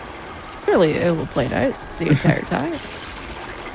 The whole point of this room is kind of to go from one side to the other and hit a couple switches. And when she does this, the Nobis are spawning around the room and flying around trying to hit her. And the whole premise is that we want to avoid them as much as we can. And Nobis hit really hard. And get this, their behavior is random. So Yep. we have to avoid dying here. Every runner just wants to avoid dying here. That's what we want.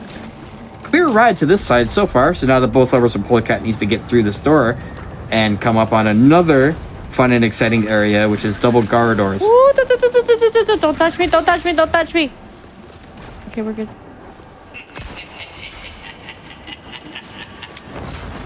We're coming up on a room that I might be very quiet on. It is very scary. I'm actually going to make myself some more of this because we are going to need it. All right, this is double guard doors. I'm actually What Kat is going... switch my mouse. Yeah, Kat's gonna switch up her mouse for tech reasons.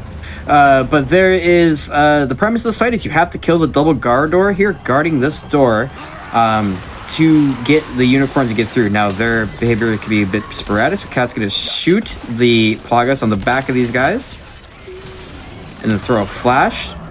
The whole premise here is to keep them away from hurting her or killing her. Just like that. That was actually so well done. Yeah, so I actually switched my mouse here because I used 2 mice during this run. I recently started doing it. because my little tiny fingers cannot reach certain buttons. So I have a Razer Naga and then a G502. I like my G502 specifically for precision shooting, especially on those Plaguses, because oh my goodness, those Plaguses do not play nice.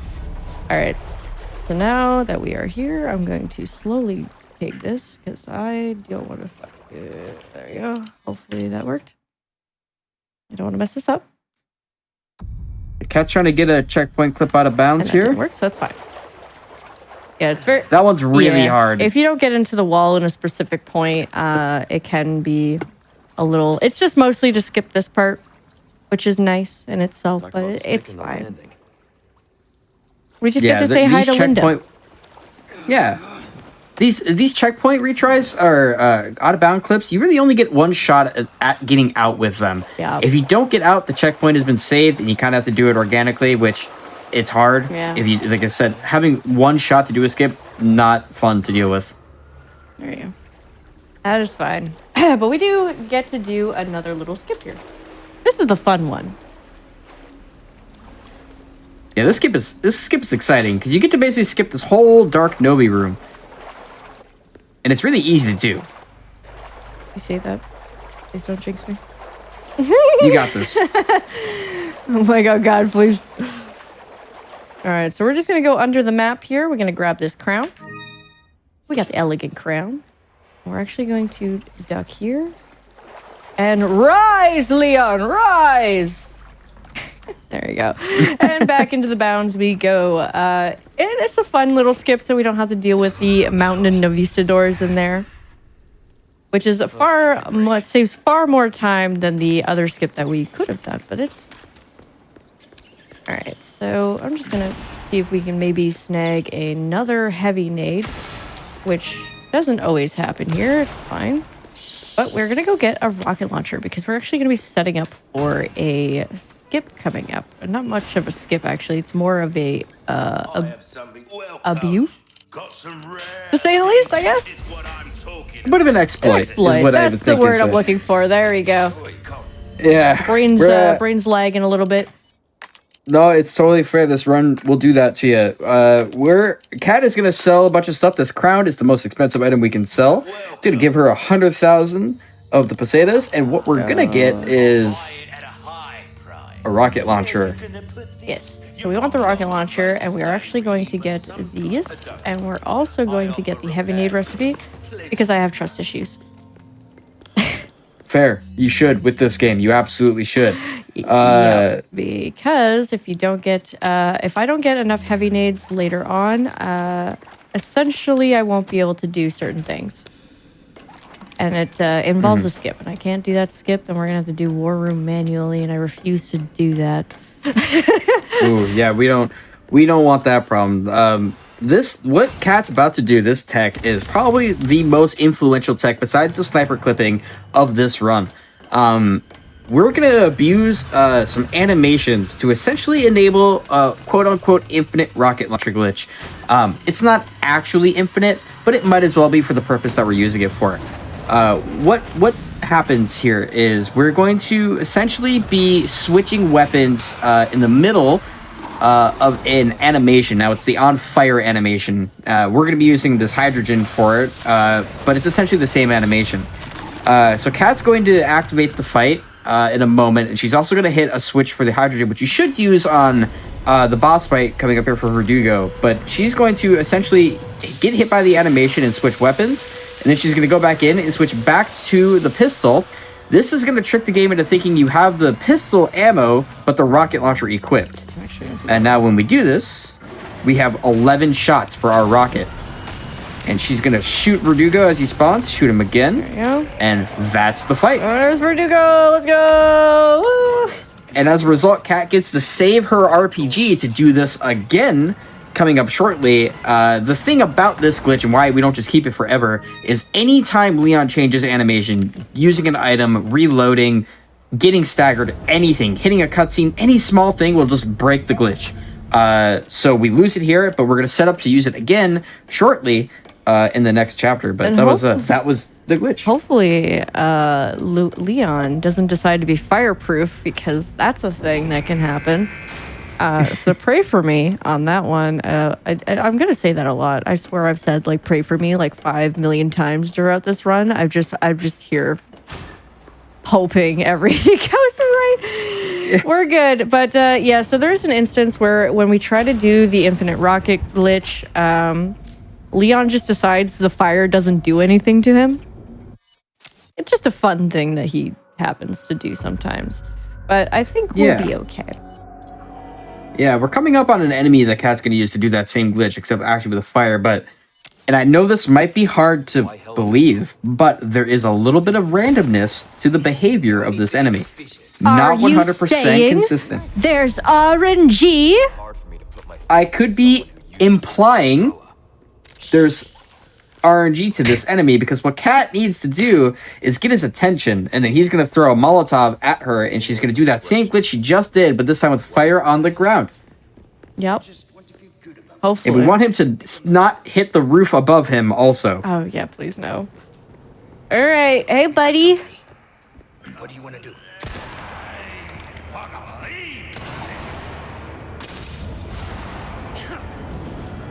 No, it's doing that thing again.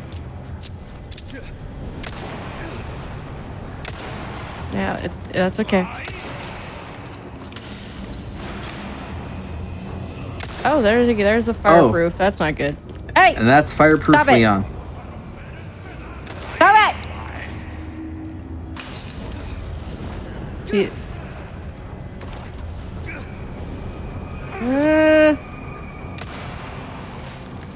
Louise, please don't kill this man. Please don't kill this man. I need this man, please!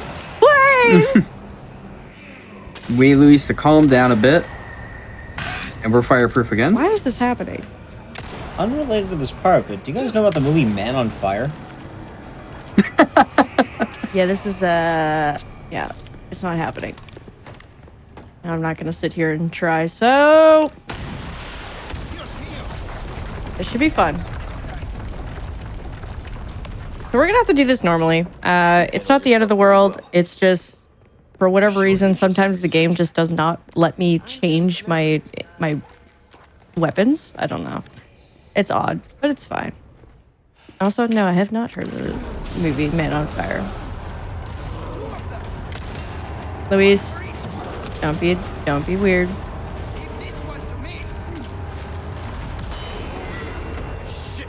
Doing this the other way is basically just flashing this giant naked Higante to fall in. Yeah.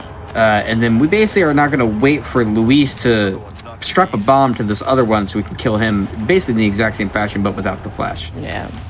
Usually we would use our extra RPG to kill him, but he decided he didn't want to, and now he's going to be right on my butt. Yep. Yeah, I hate that we have to do this the normal way, but it's fine. Hopefully. Oh, okay. Please, can you, like, hurry up, please? Thank you. Thanks, Luis. Appreciate you, buddy. I didn't want to use everything. There you go. Yeah, and unfortunately I didn't have enough heavy nades, so because of that, we had to do this the very, very normal way. Which, quite unfortunate. I'm blaming Luis on this one. It's all your fault, Luis. You just... We can definitely blame Luis for that one. Yeah. And at least he didn't get stuck and, you know, completely soft lock the game, because that can happen. All right, Luis. Open. There you go. Hi, buddy. Hello, Luis. That was a pain. You want to... Cooped up down here too? I don't want to hear. I don't want to hear it, Luis. See, this is where the I don't want to hear about it, Luis. Of course. Also, still don't understand why Leon becomes fireproof for no reason. Do you see any other way?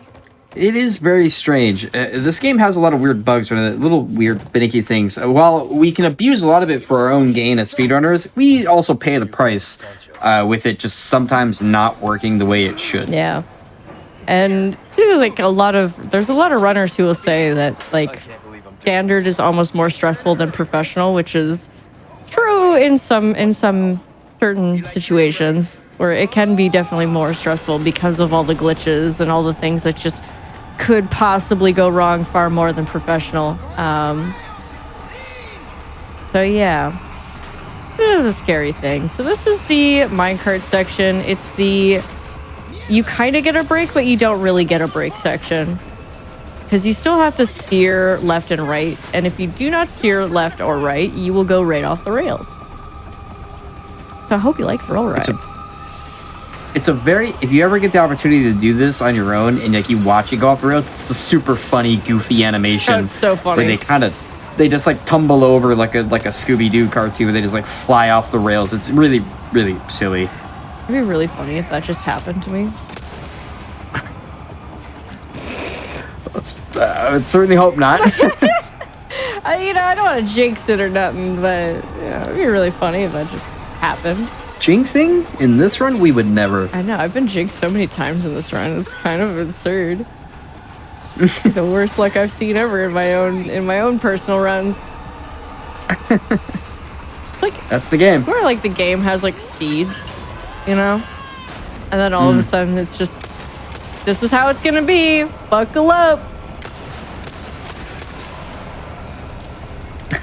So it's just you instantly get like super bad RNG the entire way through, or you get really good RNG all the way through. Exactly. It just knows. It just knows. Boom. Alright, so we're gonna have one more buddy over here. Hey, buddy. Alright. I love how chill this part is, but I also hate how you still have to, like, go left and right. Yeah, it's like, it feels like this is like a 5-minute long break, but it really isn't. Like, it like you relax a little bit, but then you realize you relax too long and oop, you're off the trail. Like, you're off the rails and you're just dead. Yeah. But we do get a little in-between section, which is nice. That is true, yeah. You get a little bit. Which is very, very brief. So we don't really spend a whole lot of time in this section. We're basically just... You can grab a few items here, but we're basically just making our way to the next cart. It's just getting started, eh, Luis? Hopefully you behave later. Luis is not one to ever behave ever, which is kind of the problem with him. Like, Luis's AI, and hopefully we don't see an example of it here, but if we do, I can explain it. But we have to wait for Luis for a lot of things. Like, he's right here. This is perfect. Sometimes, for no reason, Luis will stand back and he'll like fix his hair or something. Yeah, he'll like sit stand there and like fix his hair or like play with his like pants or whatever, and just sitting there, and you're like, hey, Luis, you gonna get in the cart, bud? And it, I got all day. I could do that, but yeah, that's what he does. He just hangs out sometimes, and yeah, we don't like it because we have to wait for him. Yeah. And he'll sometimes sit there and do Hail Marys too for some reason. He'll sit there and do like 10 Hail Marys, and we're sitting there like, okay, I'm losing time, but I'm glad you're having a good time, Luis. Glad you're praying for us. Good for you, Luis. Thank you. Thankfully, he's being cooperative here, which is nice.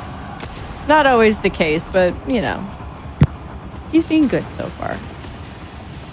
Yeah. Woo! Yeah, and you guys, yeah, you were right, chat.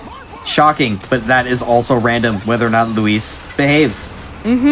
RNG! Let's go! Alright, so we're gonna make a little shot here. There we go. That shot can be very difficult to hit sometimes because the hitbox for those barrels are like little itty bitty. Yeah, you were saying RNG. Yeah. Wild. I can't believe it. More RNG? More. No freaking way. It is crazy. End of the line. Thank you. One thing, if you haven't played this game, or if this is like your first exposure to it, they really went hard with the cheesy one-liners, by the way. There are a lot of those in this game, and Leon is no stranger to it anymore. Not at all. Like, they're all over the place. Hey. Thank you. Those guys we don't have to worry about too much. They just chill. Bye-bye. They're just having a good time. Later. Usually if you don't kill the Salvador, the guy with the chainsaw, too early, you'd have to deal with him more or less here, but because we killed him super early, it's just kind of like, okay, what's the next thing we gotta do? I'm just gonna sit here, this area used to be... Yeah, it used to be kind of like high tense here. You know, you were tensed up, shooting at Salvador to get him off you and everything, but now that we kill him early, you're kind of falling asleep here a little bit. But wait. You could see where they dug up the bugs! This is where they dug up the bugs. No way! This is where they dug up the RNG! This is where... Oh my god. Blow it up. Just blow the whole place up. Let's get rid of Level the whole... Just Raccoon City, this whole place right now. That might be a possibility. Who knows? Alright, so now we're going to get through here, and we're going to pray that Luis decides to follow. So sometimes he won't. So let's see what happens. I'm just going to kill this guy right here because he can be... gets a little in the way. Hey, there's that sapphire that I didn't get earlier. There it is. Hey. Yeah. Thanks, game. Appreciate it. Like a reminder. Hey, remember that crow? hate insects. Take care of We let it live, so it gave us back the sapphire. So a lot of these Novistadors are sleeping. So we're just gonna shoot them out of their sleep. Sorry, I know, rude. Who wants to be shot out of their sleep? Definitely not me. I'm sure they don't either. But unfortunately, we need to wake them up because if we don't, they will grab us. Or do that. Hey. Stop it. Yeah, what we're praying for here is that Luis doesn't decide to go Rambo on all of these Novistadors in the back there. Because sometimes he'll just stop and think he can take them all on by himself. And we don't want that. Alright. So we're just gonna go there to repair our knife. Looks like... Oh, Luis is here! Oh my god, he's here. Luis! You're here! Holy cripes, you are here! I can't believe it. We get some claps in the chat for Luis actually showing up. Everyone should clap for Luis right now. That is I've never in my life seen this man this ready for action. I know. Usually he's like lollygagging in the back. He takes like 30 million years to get to you, and you're just like, all right, Luis, whatever you're ready, buddy. All right, so we are going to be fighting Krauser now. I have no idea what his health is at, so this is going to be a little bit of a gamble. And hopefully our kicks are a little high damage, which sometimes they are not. Yeah, this whole fight is, it looks what it looks like. It's a knife fight. The reason Kat switched to hold for her knife, for her repeated action input type, is 'cause it makes knifing faster. Yeah. So the whole idea here is we're trying to knife him and kick Krauser as much as we can. And if you get good RNG, a kick will sometimes do like crazy damage to him. And you had to have gotten a crazy kick. I think that was a really high damage kick right there, because sometimes that fight can take a little while. But yeah, you just kind of have to hope and pray for, guess what? RNG kicks! No way! No heckin' way. RNG kick damage? Who? What? No way. In my game? Resident Evil 4? Yeah. Who would have thunk? All right. That was a good fight, though. Definitely, that was definitely hype. The killing Krauser without getting too owned is harder than it looks. This whole string of everything coming up here is actually significantly harder than it may appear. I like to call it the Tower of Despair. Yeah, the clock tower of despair. It is it's an event. It is certainly something. It's an occurrence. Things are gonna happen. All right, so just Usually I hope and pray that there's something in there that I could use in Poseidon. So I can use that, but not right now. Yep. So we had to climb this clock There's the tower. clock tower. Hang in there, Ash. Yep, there's the clock tower. Yeah, this is gonna be the clock tower is basically this gauntlet. A cat's gonna have to go to trigger an elevator and ride up. It's basically two gauntlets. One is going up the stairs and one is going up the elevator. Ooh, nice heavy name. Nade! Our friend. We are good for later then. I it looks like I didn't have to have you. I should have put more trust into the game. Should have put more trust because I wasted 12,000, but it's fine. It's fine. I prepare for that in my routing, so we're all good. We just got to make sure these guys don't mess around with us too hard. We're gonna shoot the back of Sally's head here. There you go. Yeah, this whole gauntlet here is basically Cat getting up to the very top of the clock tower, or as high as we can go without taking the elevator. And then we're going to essentially take the elevator up and do another gauntlet that requires us to like ride the elevator up. So we are gonna run up here and get past all these fellas. So far, so good. I waited to say that until after the. I waited until after the cutscene to say that one. Oh, fine. Have it your way, video game. We do have a heal coming up though, so it's fine. We have a lot of handgun. Excuse me, ma'am. All right.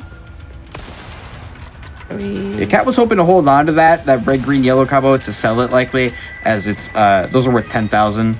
Not a massive deal if we have to use it because we'd rather not die, obviously. So now we start the actual elevator, and now this is significantly more scripted. We know we're certain Plagas guys, like Gloriella's Plagas guys, which is those rogue fellas, are gonna spawn. Plagas! Those are the ones. And now we're basically playing a little stay off my elevator game, where if any of these fellas jump on the elevator, it will stop. So we are going to not let them do that.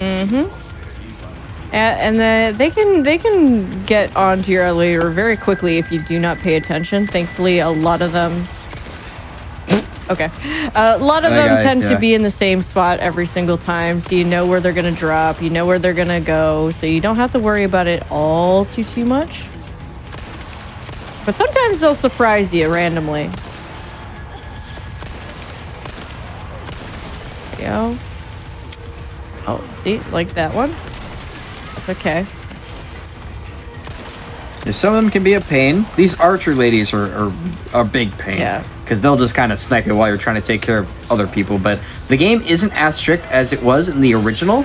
If an enemy touches the elevator, you get about 2 seconds to get rid of them before it actually stops. You are... okay, that's fine.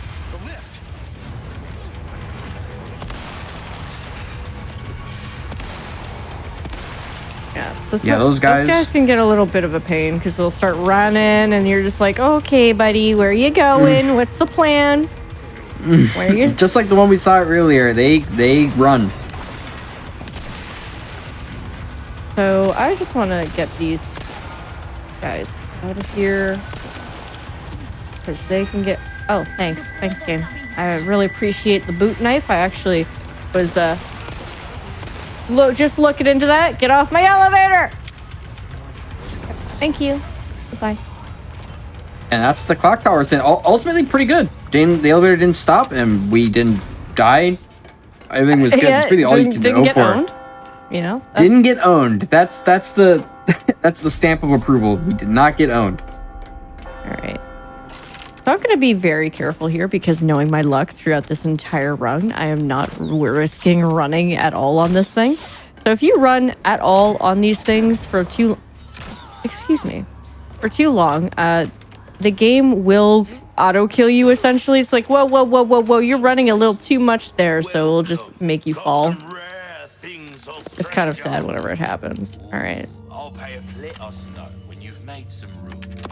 Now we're Cat's gonna buy the broken butterfly, and we're setting up for the cake we're gonna make for the very delicious Salazar. Cake for Salazar.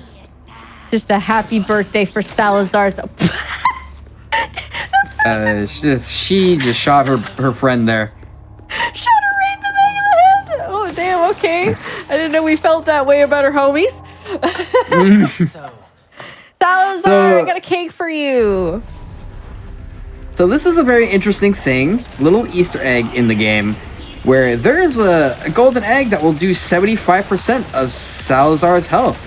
And if you're wondering why that happens and why the fight is that way, it's because there is a side quest in the game where the merchant wants you to take an egg and throw it at a painting of Salazar in his throne room.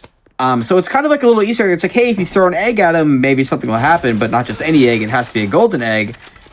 Very, very exciting thing that was found that fixed a lot of the routing in the game, because we knew that we could just route around that and the broken butterfly for both standard and professional to kill him really, really fast. And there's actually 2 eggs that you can use that will literally kill him instantly. So for most of the speedruns, we'll usually use just 1 egg, but there is an extra egg you can get in the castle that if you use both of them, it basically instant KOs him. It's super silly, but it's so funny that it just exists, and bless Capcom for just adding that in. Yeah, it's definitely a cool little thing that the devs put in. Definitely, if you're wondering, it is intentional, 100% that was put into the game. It's not like a bug with the eggs or anything like that. That was absolutely intended to be in the game. Yep. As a funny little Easter egg, because we're big fans of that for sure. Oh yeah, one of my favorite little things. I've a few favorite little things in this game, but that's definitely the silliest one because it's just egg on your face, kind of like an embarrassing moment. You know what I mean? Exactly. All right. Now, Island. We're here. It was a good castle all around. Not bad. Yeah, But we made it through. We're out of there. It went better than and it could have went worse. A lot of this Could be game worse. it could have went worse, and you just hope and pray you get the best out of everything. But yeah. So now we're coming up to Island. So Island is probably like the one place where I'd say is like, it's still stressful, but there's a little bit of a breather. Because there are a few things we're going to have to do with these guys. The little lasers. They get in the way, they're in the way, so we're going to find a way to get past them. Because if we just decide to walk through that laser, just basically, you got a death wish. Don't know what to tell you. Basically, you just don't live. So it will instantly kill you. So what we have to do is we have to do a little bit of finagling. We're gonna shoot this guy right here to get him out of the way. We're gonna take out our little hand grenade here. Wait for the cutscene. Aim a little high. Oh, that was not good. Can we? Did not go well. Oh, that is okay. So that guy just decided to show up, which sometimes happens, which is not the end of the world if he does show up, because there's a checkpoint here, which is just very odd. He just decided to... Yeah. I'm going to kill him right now.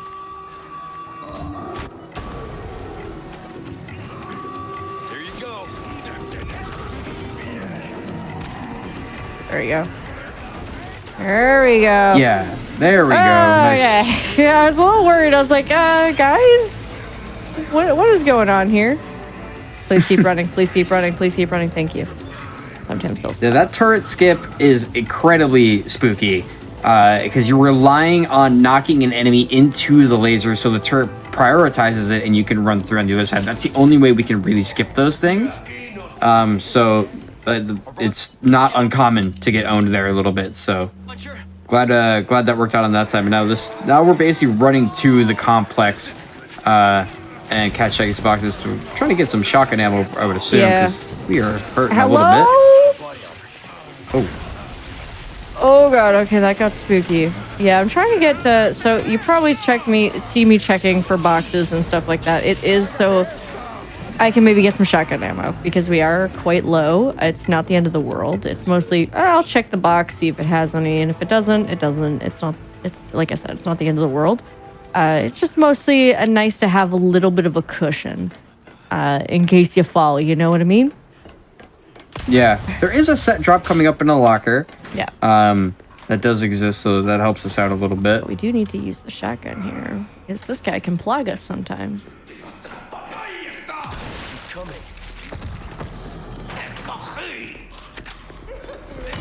Ow! My head. I'm gonna have a headache later. That is rude. Okay, so I just want to reload a shotgun shell there because this guy might grab me. There you go. He did not grab me. That is fine.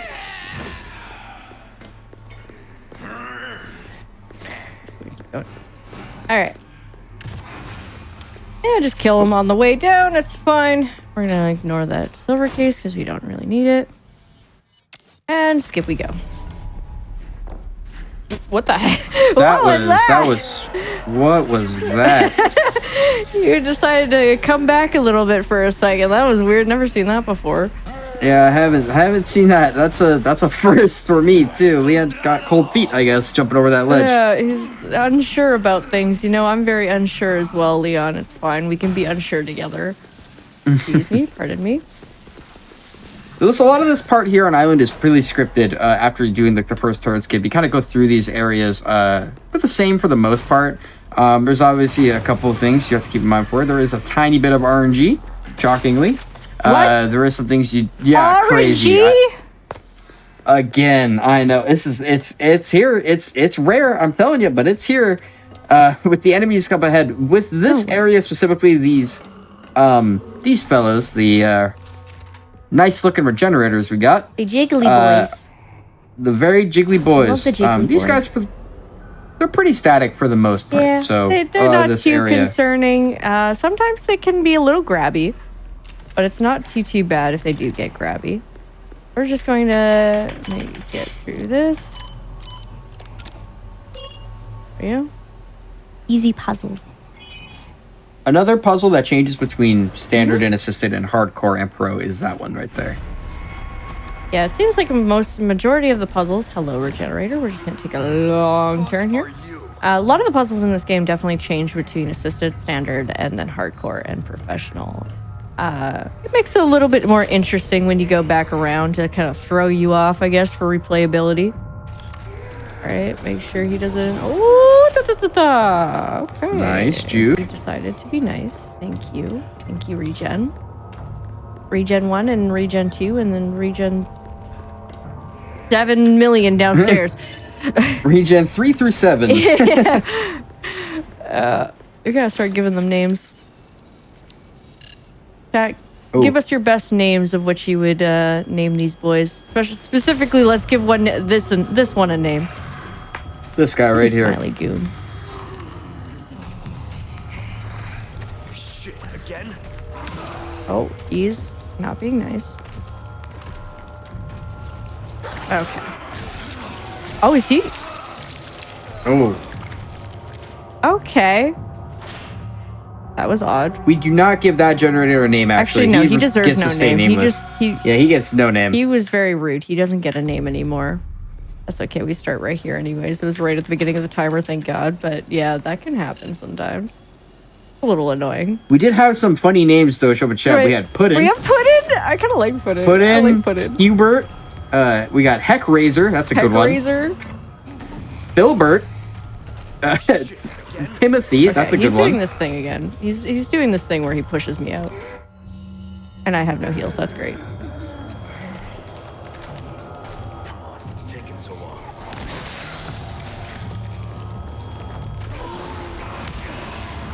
I'm just... Hubert's These guys being can be a pain. bully. Yeah. Hubert is being something. Yeah, I don't know why he's being so rude. He's like pushing me out of the wall. So usually we would use our sniper scope to stay in the wall, but for some reason he's just pushing me out all the time now. Because that can happen. Shit, again? I have to push against the green. So now he's There we go. staying still. This is what should be happening, but Hubert, God forbid, just doesn't want to. You can actually look at his toesies. Oh, he decided to walk away. Never mind. He got bored. He's self-conscious about his toes and nice feet. Don't do it, Hubert. Don't do it, Hubert. Okay, we're good. Hubert chilled that time. We're good. You know what? I know there's gonna be one down here. Yep, here's Puddin. We'll call this Where one is Puddin. Where is Puddin going? Puddin's going places. Sorry, Puddin', I had to cut your arm off. Sorry, I really needed a hand. Because this run is going south very quickly. It's fine. It's fine. We did it. We got through it. Let's go. All right, we're going to grab some stuff here. We're going to get through here. So we're going to have to deal with 1 of 4 of these generators. So these regenerators are all cooped up in their little hatch. Whatever you want to call them. So we're going to have to double check which one has the wrench. Not that one. Believe it or not, guys. This is RNG. No way. Yeah, I know. Kind of wild. It could be any one of these 4. Believe it or not, RNG. Who would have thought? More RNG. In my speed run. Yep. Sorry to break it to you. Oh, I can't believe I it. know. Just the worst. Sorry, buddies. Sorry. Yeah, if you're unaware of what's going on here, we basically have to wait. We have to wait for this thing to finish making or cooking our key card, however you want to say it. Oh my god. I'm scared the game's gonna crash.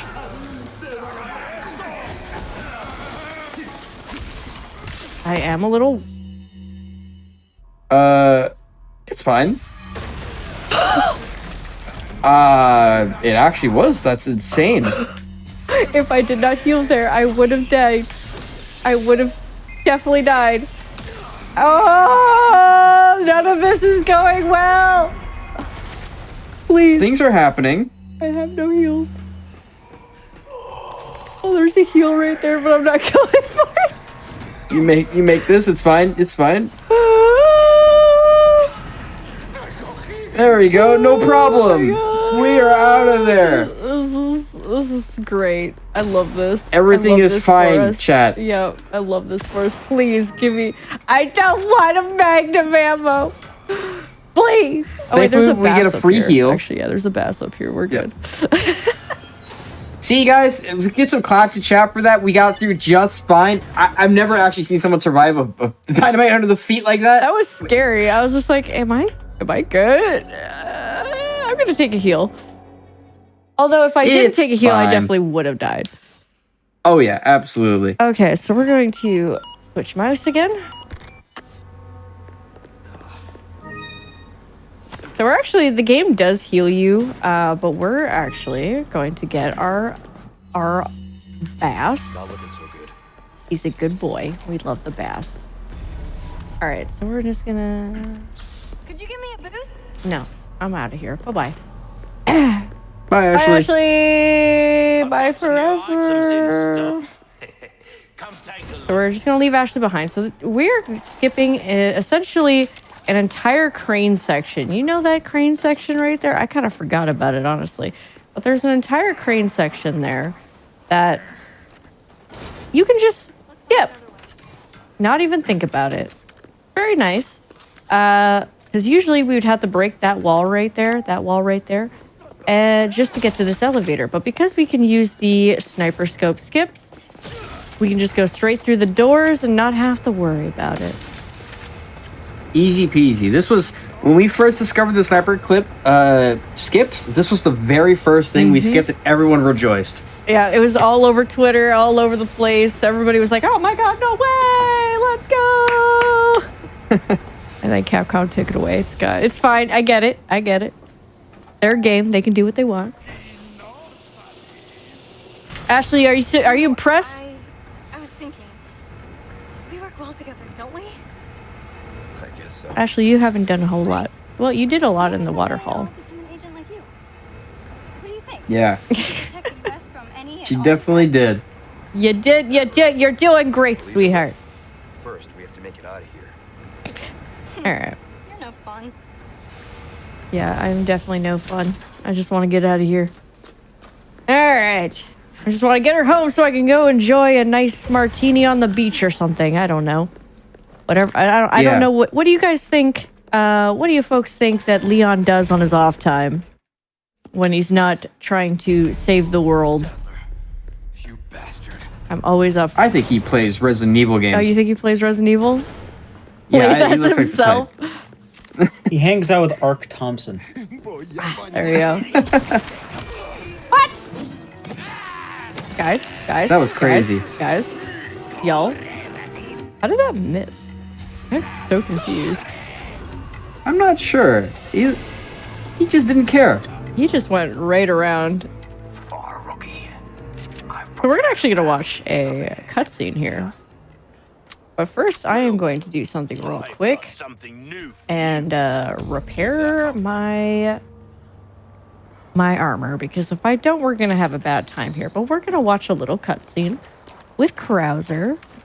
Any Krauser enjoyers in chat?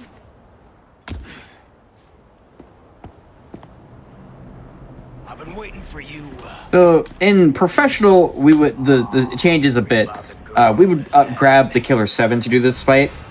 But this whole intro part here, this cutscene, is an interesting little skip, quote unquote. It saves time ultimately, even though it doesn't seem like it. It saves in-game time.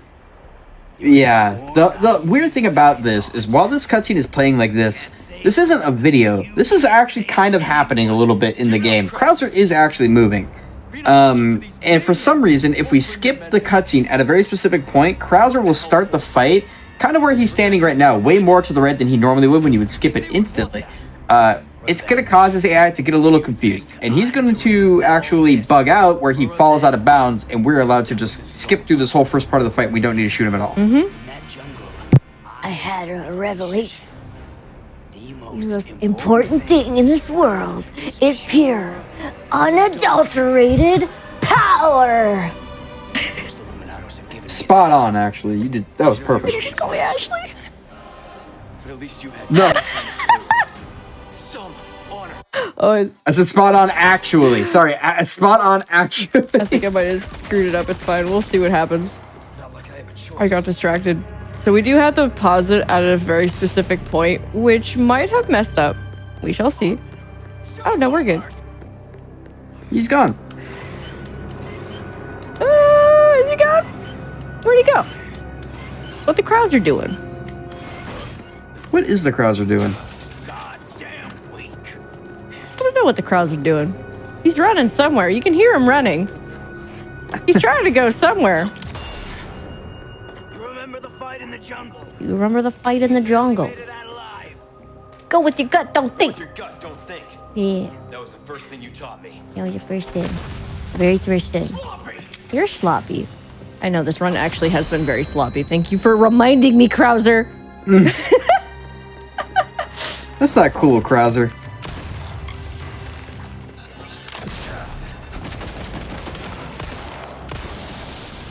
This is why upgrading the bulletproof vest is super valuable here, because otherwise we would be dead by now. Yeah, we would have not been having a good time, I'll be honest. The bulletproof vest makes it so you take no damage to bullets and stuff like that when they hit you until the bulletproof vest breaks. It's actually one of the, in my opinion, the second strongest item in the whole game. Oh, yeah. The strongest being the RPG. This item is crazy, crazy good. Like, it saves your life, especially on professional. It eats an entire RPG. That's like how wild one of like a full bulletproof vest can be on this game. Very useful. So we're just gonna actually hide behind here. Usually you can dodge and duck and weave, but I just don't want to risk it too much. We're actually gonna make sure we have our proper scope on, because that wouldn't have been good.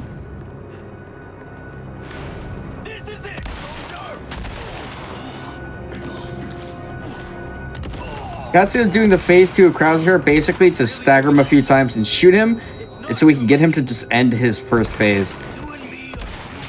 Unfortunately, Or second phase, Krauser rather. does like to be a little bit of a jerk here. Alright, there we go. Now he's running. There we go. Yeah, sometimes he's a little bit of a jerk there. Sometimes he plays nice, and sometimes he just does not want to play nice. It's a little unfortunate. Oh no. I don't think this kills you. Oh, nice parry. Now there's something I forgot. Oh, I'd ask for a refund. Figure it out. Is it the Killer 7? Ooh. Rocket launcher? Oh. Too late now. So we're gonna have to improvise here a little bit. So my brain slipped because I was thinking of other things apparently. So we are going to prepare to run around in circles. Sadly. So because we're too far and there's no merchant in between the beginning of this Krauser section, we kind of have to deal with things a little differently. Are you ready? Yeah. Let's settle this. And unfortunately, I don't have everything I would need for this, and I also just I don't like that he's doing this. Yeah, I might die here. You do have a first aid spray at the bottom of your inventory. Oh my god.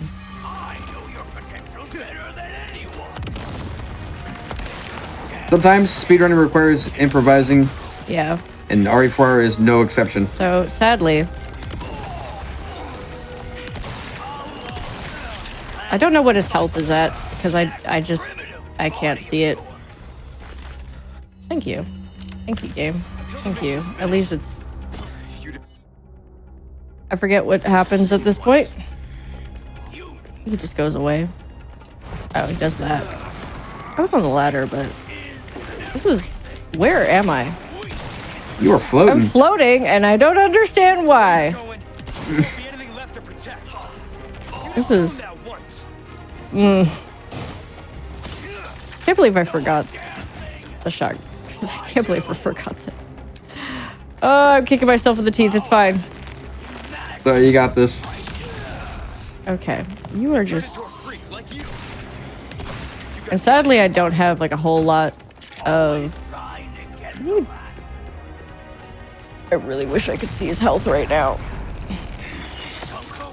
Yeah, the Krauser fight could be a massive pain if you're doing it organically without like the Rocket or the Killer 7 to kind of cheese him. Oh my god. It might actually just be quicker just to redo it. I don't know where it puts me though. It might put me like right before this fight. Oh. It might. I can actually just... I have a backup. Oh, is the game gonna crash? Okay, we're good. I could have a backup here, which would be a lot faster. A lot faster. By I mean, we skip this fight entirely. I'm gonna say let's do that. Sadly, this fight takes way too long, and if we just continue sitting on it, it's gonna not go so well. So what we're gonna do is we're gonna do a little thing. No one saw anything. Oh my god, Krauser died! No way! Oh my god! That's insane. Can I still be heard by the stream? Claps all around crazy. No way he went down like that. Yeah, sadly, Krauser naturally is not great if you don't have the ammo for it, and I can't see his health, so it just makes it a little bit rough. So we're going to do this real quick. I have a lot of people in chat who are probably like, how dare you? How dare you skip that fight? Alright, so we're just gonna shoot guy here. I think I killed him. Oh, I believe we lost our commentator. That's unfortunate. I skipped it and he left. I'm sad. I'm so sorry, Zeke. That's okay. So right now we're going to be going into chapter 15, which is the second to last chapter. Unfortunately, we said our goodbyes to Krauser and we move along. But now we have Mike. We love Mike. We're going to go to the bar with Mike later. All right. So we're going to have a sequence of people who just come out here. We're just going to wait for them to come out. And we should be good. There you go. So now that we've had our buddies come out, we're going to have a few guys here. We do need to kill a certain amount of guys here. So we're just going to line up and let them come out here, and Mike will deal with the rest of them. I have returned. Hello, welcome back. Did you see I killed Krauser? No way. You owned him. I owned him so hard. It was fascinating. I mean, I just really went in on him on the RPG. Crazy. Anyways, welcome back. Thank you. Discord had a moment. Apparently. Oh, excuse me. My apologies. All right. There we go. Oh, we got stuck a little bit.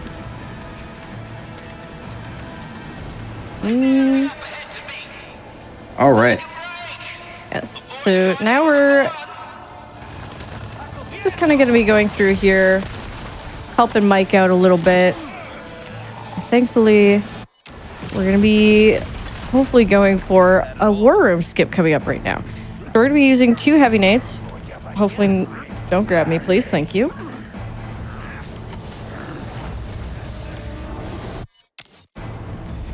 There we go. So we're going to toss that up there. That is 1, and we're going to be using 2 flash grenades. So we're going to throw this one up here to stop anybody from trying to attack us, so we can just go and breeze right through. Another one here, because they do get a little finicky. Right? I swear if this didn't work. This is the most cursed run I've ever had in my life. There we go. We're good. There we go.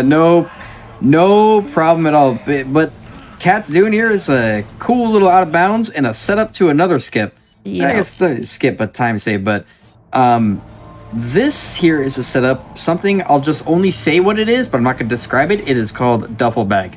This is the duffel bag glitch, and you're going to see why later. But also, we're skipping War Room, which is the greatest thing that has ever existed in RE4R, is skipping that awful, terrible room. You gotta be kidding me. Again, this is like the most cursed run of my life right now. Nothing is cooperating! Okay. All part of the plan, actually. RE4R is like this. It does do be like this sometimes. So we're just gonna try again one more time, and if it doesn't work again, then we're just gonna move on.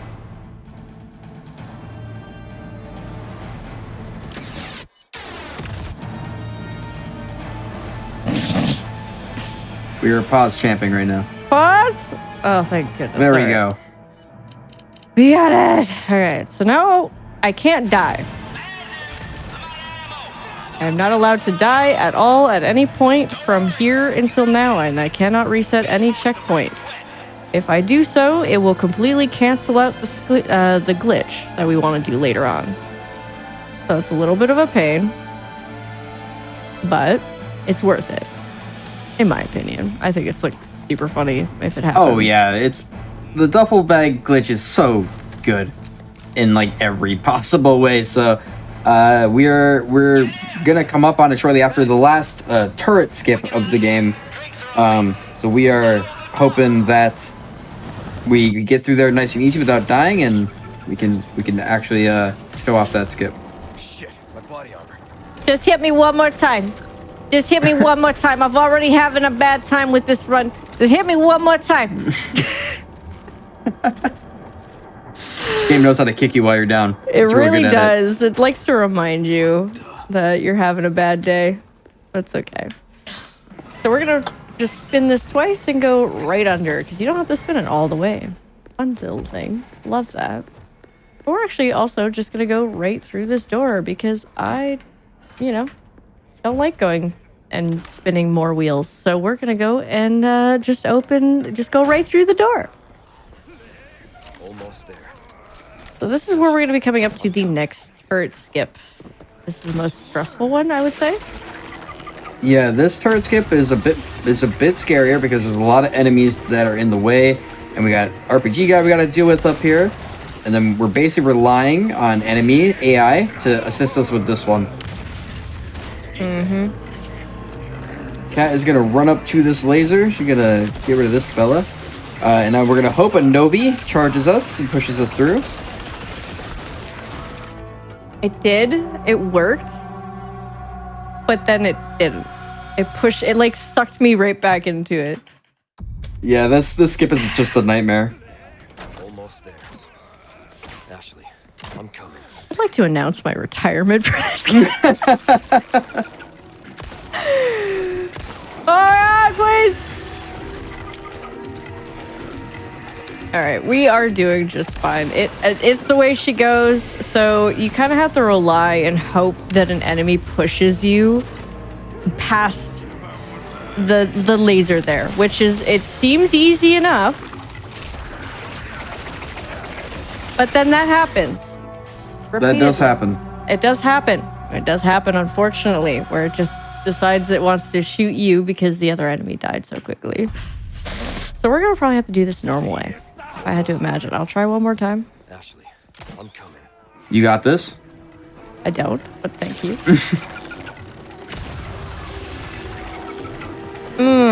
Alright.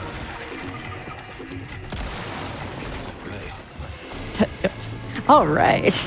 Alright. Alright. Sounds okay. You know, I'd rather do this room manually than war room, honestly. Yeah.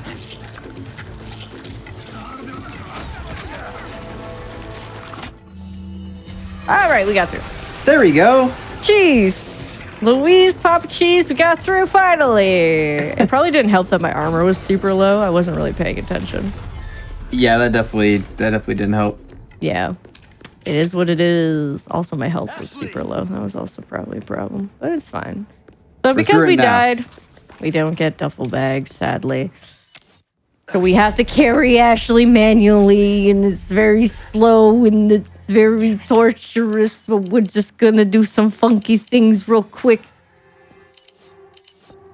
Do some pause abuse. Things, I mean, we're just gonna spam pause here. So the game lets us go and not get stuck in a wall. Usually the game wants to put us on that wall there, but we're just not gonna let it. We're just gonna keep on moseying through and keep going. Normally if you were to get duffel bag skip, Leon would be walking very naturally. So the last run I did of this on GDQ, I was very happy I actually got this skip. It was very cool. So if you want to see what that's like, go check out the most recent Resident Evil 4 hotfix run on the YouTube of Games Done Quick if you want to go check it out. It was also a very good run. I highly recommend you check it out. Also, go check out a bunch of the other wonderful runs on the Games Done Quick YouTube channel. Highly recommend. Heck yeah. All right. So this is a long segment here. I just want to say thank you to Zeke. Thank you for helping commentate this absolute shamble of a run. Ek, thank you very much for having me on. Always appreciate it. It's always a good time. And as well as to our tech people in the background who've been tirelessly working throughout all of the GDQ event and also just jumping right back into things. So thank you guys for also putting in the work and everything. You wouldn't be the same without y'all. We would literally have no GDQ without tech people, so we love them. Get some love in the chat for our tech folks. All right. Yeah, we love our tech folks. We love Richard and the work that they do. Richard's great. We finally made it. We finally made it to the chair. We're here. We made it. It's time for a nap. I feel you, Ashley. It's been a long day. And now we are finally in on the last chapter. So with that being said, if you all were ever curious on checking out myself, I am very big into horror creation or horror content creation. Horror games. I'm tired. It's been a long week. It's been a long day. Excuse my brain mumbles. But if you'd like to come check me out, I am on twitch.tv/catlink. I do a lot of horror speedruns, a variety of different things, indie horror games, you name it. It's all over the place, and I love every little bit of it. If you want to check that out, come say hi. I promise I don't bite. Yeah, we get the long day. RE4 takes it out of everyone. This it really game, does. if you guys haven't been aware, there are Rage compilations, and they're filled with this game I specifically. am also in there as well. Yeah. Yeah, a lot of us have made an appearance in those, and it's because of this game. We love the game. You can tell how frustrating it can be to run it because there's a lot of RNG, and you know we put up with quite a bit of it. A lot of things that can just go terribly wrong very quickly, sadly. But you just keep going. I mean, I do want to work on my times with this game and get a little bit of a better time. I know I can. My current PB is a 151, which is not bad. All right, so we're gonna get rid of that. We're gonna get rid of that. Oh no, not the hand cannon. Whoa there. I'm basically just getting rid of anything that I wouldn't necessarily need. That would allow me to get the rocket launcher. That's all I want. That's all I want. Beautiful rocket launcher to deal with the very last boss. Yes, sir. All right, goodbye. So there's a little bit of a thing we can... Oh, nice. We got a heavy nade there. So there's a little bit of thing we can do where we can cheese the infinite rocket glitch here, but due to marathon safety reasons, I am not going to try to even attempt it.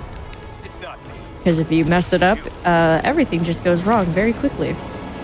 So for safety's sake, we're just going to do a little tango with our friend here. We literally don't have to do a whole lot. We can literally stay in the same spot for the most part. And just sit here and teabag the boss. Yeah, a little bit of DDR we got going on here. Yeah. Whoop, whoop, whoop, whoop, whoop, whoop, whoop, whoop. It's kind of fun. I don't know. It's kind of like my fun part after a long run. Whoa there. Whoa there. Ada should be coming up right about now. There she is. The lady of the hour. And get me out of here. All right, so now that we've done that, we got our princess here. And now we get out. I really hope I turned off my mods. I'm pretty sure I turned off all my mods. I did a recent Nintendo mod chaotic thing, so I'm hoping we don't see a certain mod at the end. I don't think we will. But that was an experience. Yeah. All right. The mods in this game are super cool. There's a lot of really good. They were fresh out the gate, straight from the demo. We had a lot of mods here, so there's a lot of really cool ones. There are a lot of not safe for work mods, so be careful. Yeah, definitely turn on the filter when you go to Nexus Mods when you're looking at mods for this game. Just saying, just a heads up, you know. Just a pro tip. Pro tip, yep. So we're just kind of getting out of here real quick. There's a lot of Granados here, just kind of like season out and stuff. They're fine. They've had enough of Salazar and Sadler's stuff, I guess. I don't know. They're just trying to get it out. So they actually are one-shot kills there, but we don't have to worry about them all too much. They won't attack you. They won't grab you, except for that one guy at the door. But he's more of a surprise. You thought you were done? Little jump scare at the end, little cheesy one. Little cheesy one, yeah. All right. Again, thank you to GDQ for having me on. It's always a treat. Always a pleasure. Wish I could have practiced a little bit more on this game, but you know what? It's the adventure that matters. Exactly. I also mentioned earlier, like, a lot of this show was planned with GDQ happening in mind, so a lot of us were there, so no worries there. Yeah. Unfortunately, there was not a lot of time to practice, but it is what it is. Again, it's about the adventure. Ooh. Ooh, yeah, almost took a dip under the water. Woo! Yeah, that's they're not kidding. Like all of us here that are doing this right now, we were all at GDQ, and you can see how volatile this game is, right? So to be able to come back from a week-long event and then have like barely 2 days to get ready, no one is expected to do anything with this game. I think you did fantastic. Time. GG. Oh, there she is, the chaotic mess that is Resident Evil 4. If you are interested by any means in this game, I do recommend it. It is a fun game. There are many different categories to check out. Not just New Game, but there is also New Game Plus where you blow everything up with a rocket launcher. Pretty interesting. But there's a lovely group of people behind Resident Evil 4 speedrunning that are super helpful if you ever need to figure things out. Again, shout outs to Jordan who got the 145.45 recently. Bravo, good sir. And everybody who's just make crazy amount of hours into making this run what it is today. So yeah, and there's still more things getting found. Apparently there's a thing called zips. Good times. But yeah, check out speedrun.com for Resident Evil 4. You'll find the Discord there. Anyways, That being said as well, if anyone wanted to find you, where can they find you? Twitch.tv/Catlink. I'm Catlink everywhere except for Instagram, but that one doesn't matter. If you want to find me, I'm Catlink on YouTube, Catlink on Twitter, and Catlink on Twitch. So if you want to come check those out, you're more than welcome. I'd love to, love seeing new people come around. So, yeah. GG's. GG's, yes. I'm curious on what the time is for this, considering I loaded a save. So we shall see. Yeah, let's check it out really quick. I'm curious. Probably like 3 hours. I wouldn't be too surprised. Yeah, it's like 3 hours. It's a lie. Don't listen to it. What a wild run. Yeah, that was an experience. I had like the worst luck on that run. But you know what? I had fun. I hope everybody in chat had fun. I think they did. Anyway, thank you both for the run here, and yeah, thank you for doing RE4.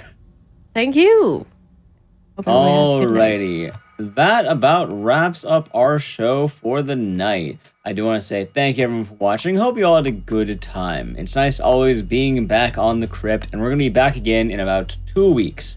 Speedruns from the Crypt is a bi-weekly horror hotfix. You get to find pretty much horror block every 2 weeks Wednesday nights. So we usually have a fun theme going on, some fun games, so we'll have plenty more fun coming throughout the year. As well, if you're watching over on YouTube, be sure to push the like button on the video and subscribe to the channel. And also feel free to come over to twitch.tv/gamesdonequick to see more of the general live experience. That being said as well, I've been your host, I'm McDices, I also ran one of the games earlier. If you ever want to check me out, you can find me somewhere on the screen. I plan out a lot of these shows and talk about how it's all done. So, and that being said, hope you have a wonderful rest of the day and or night, and take it easy.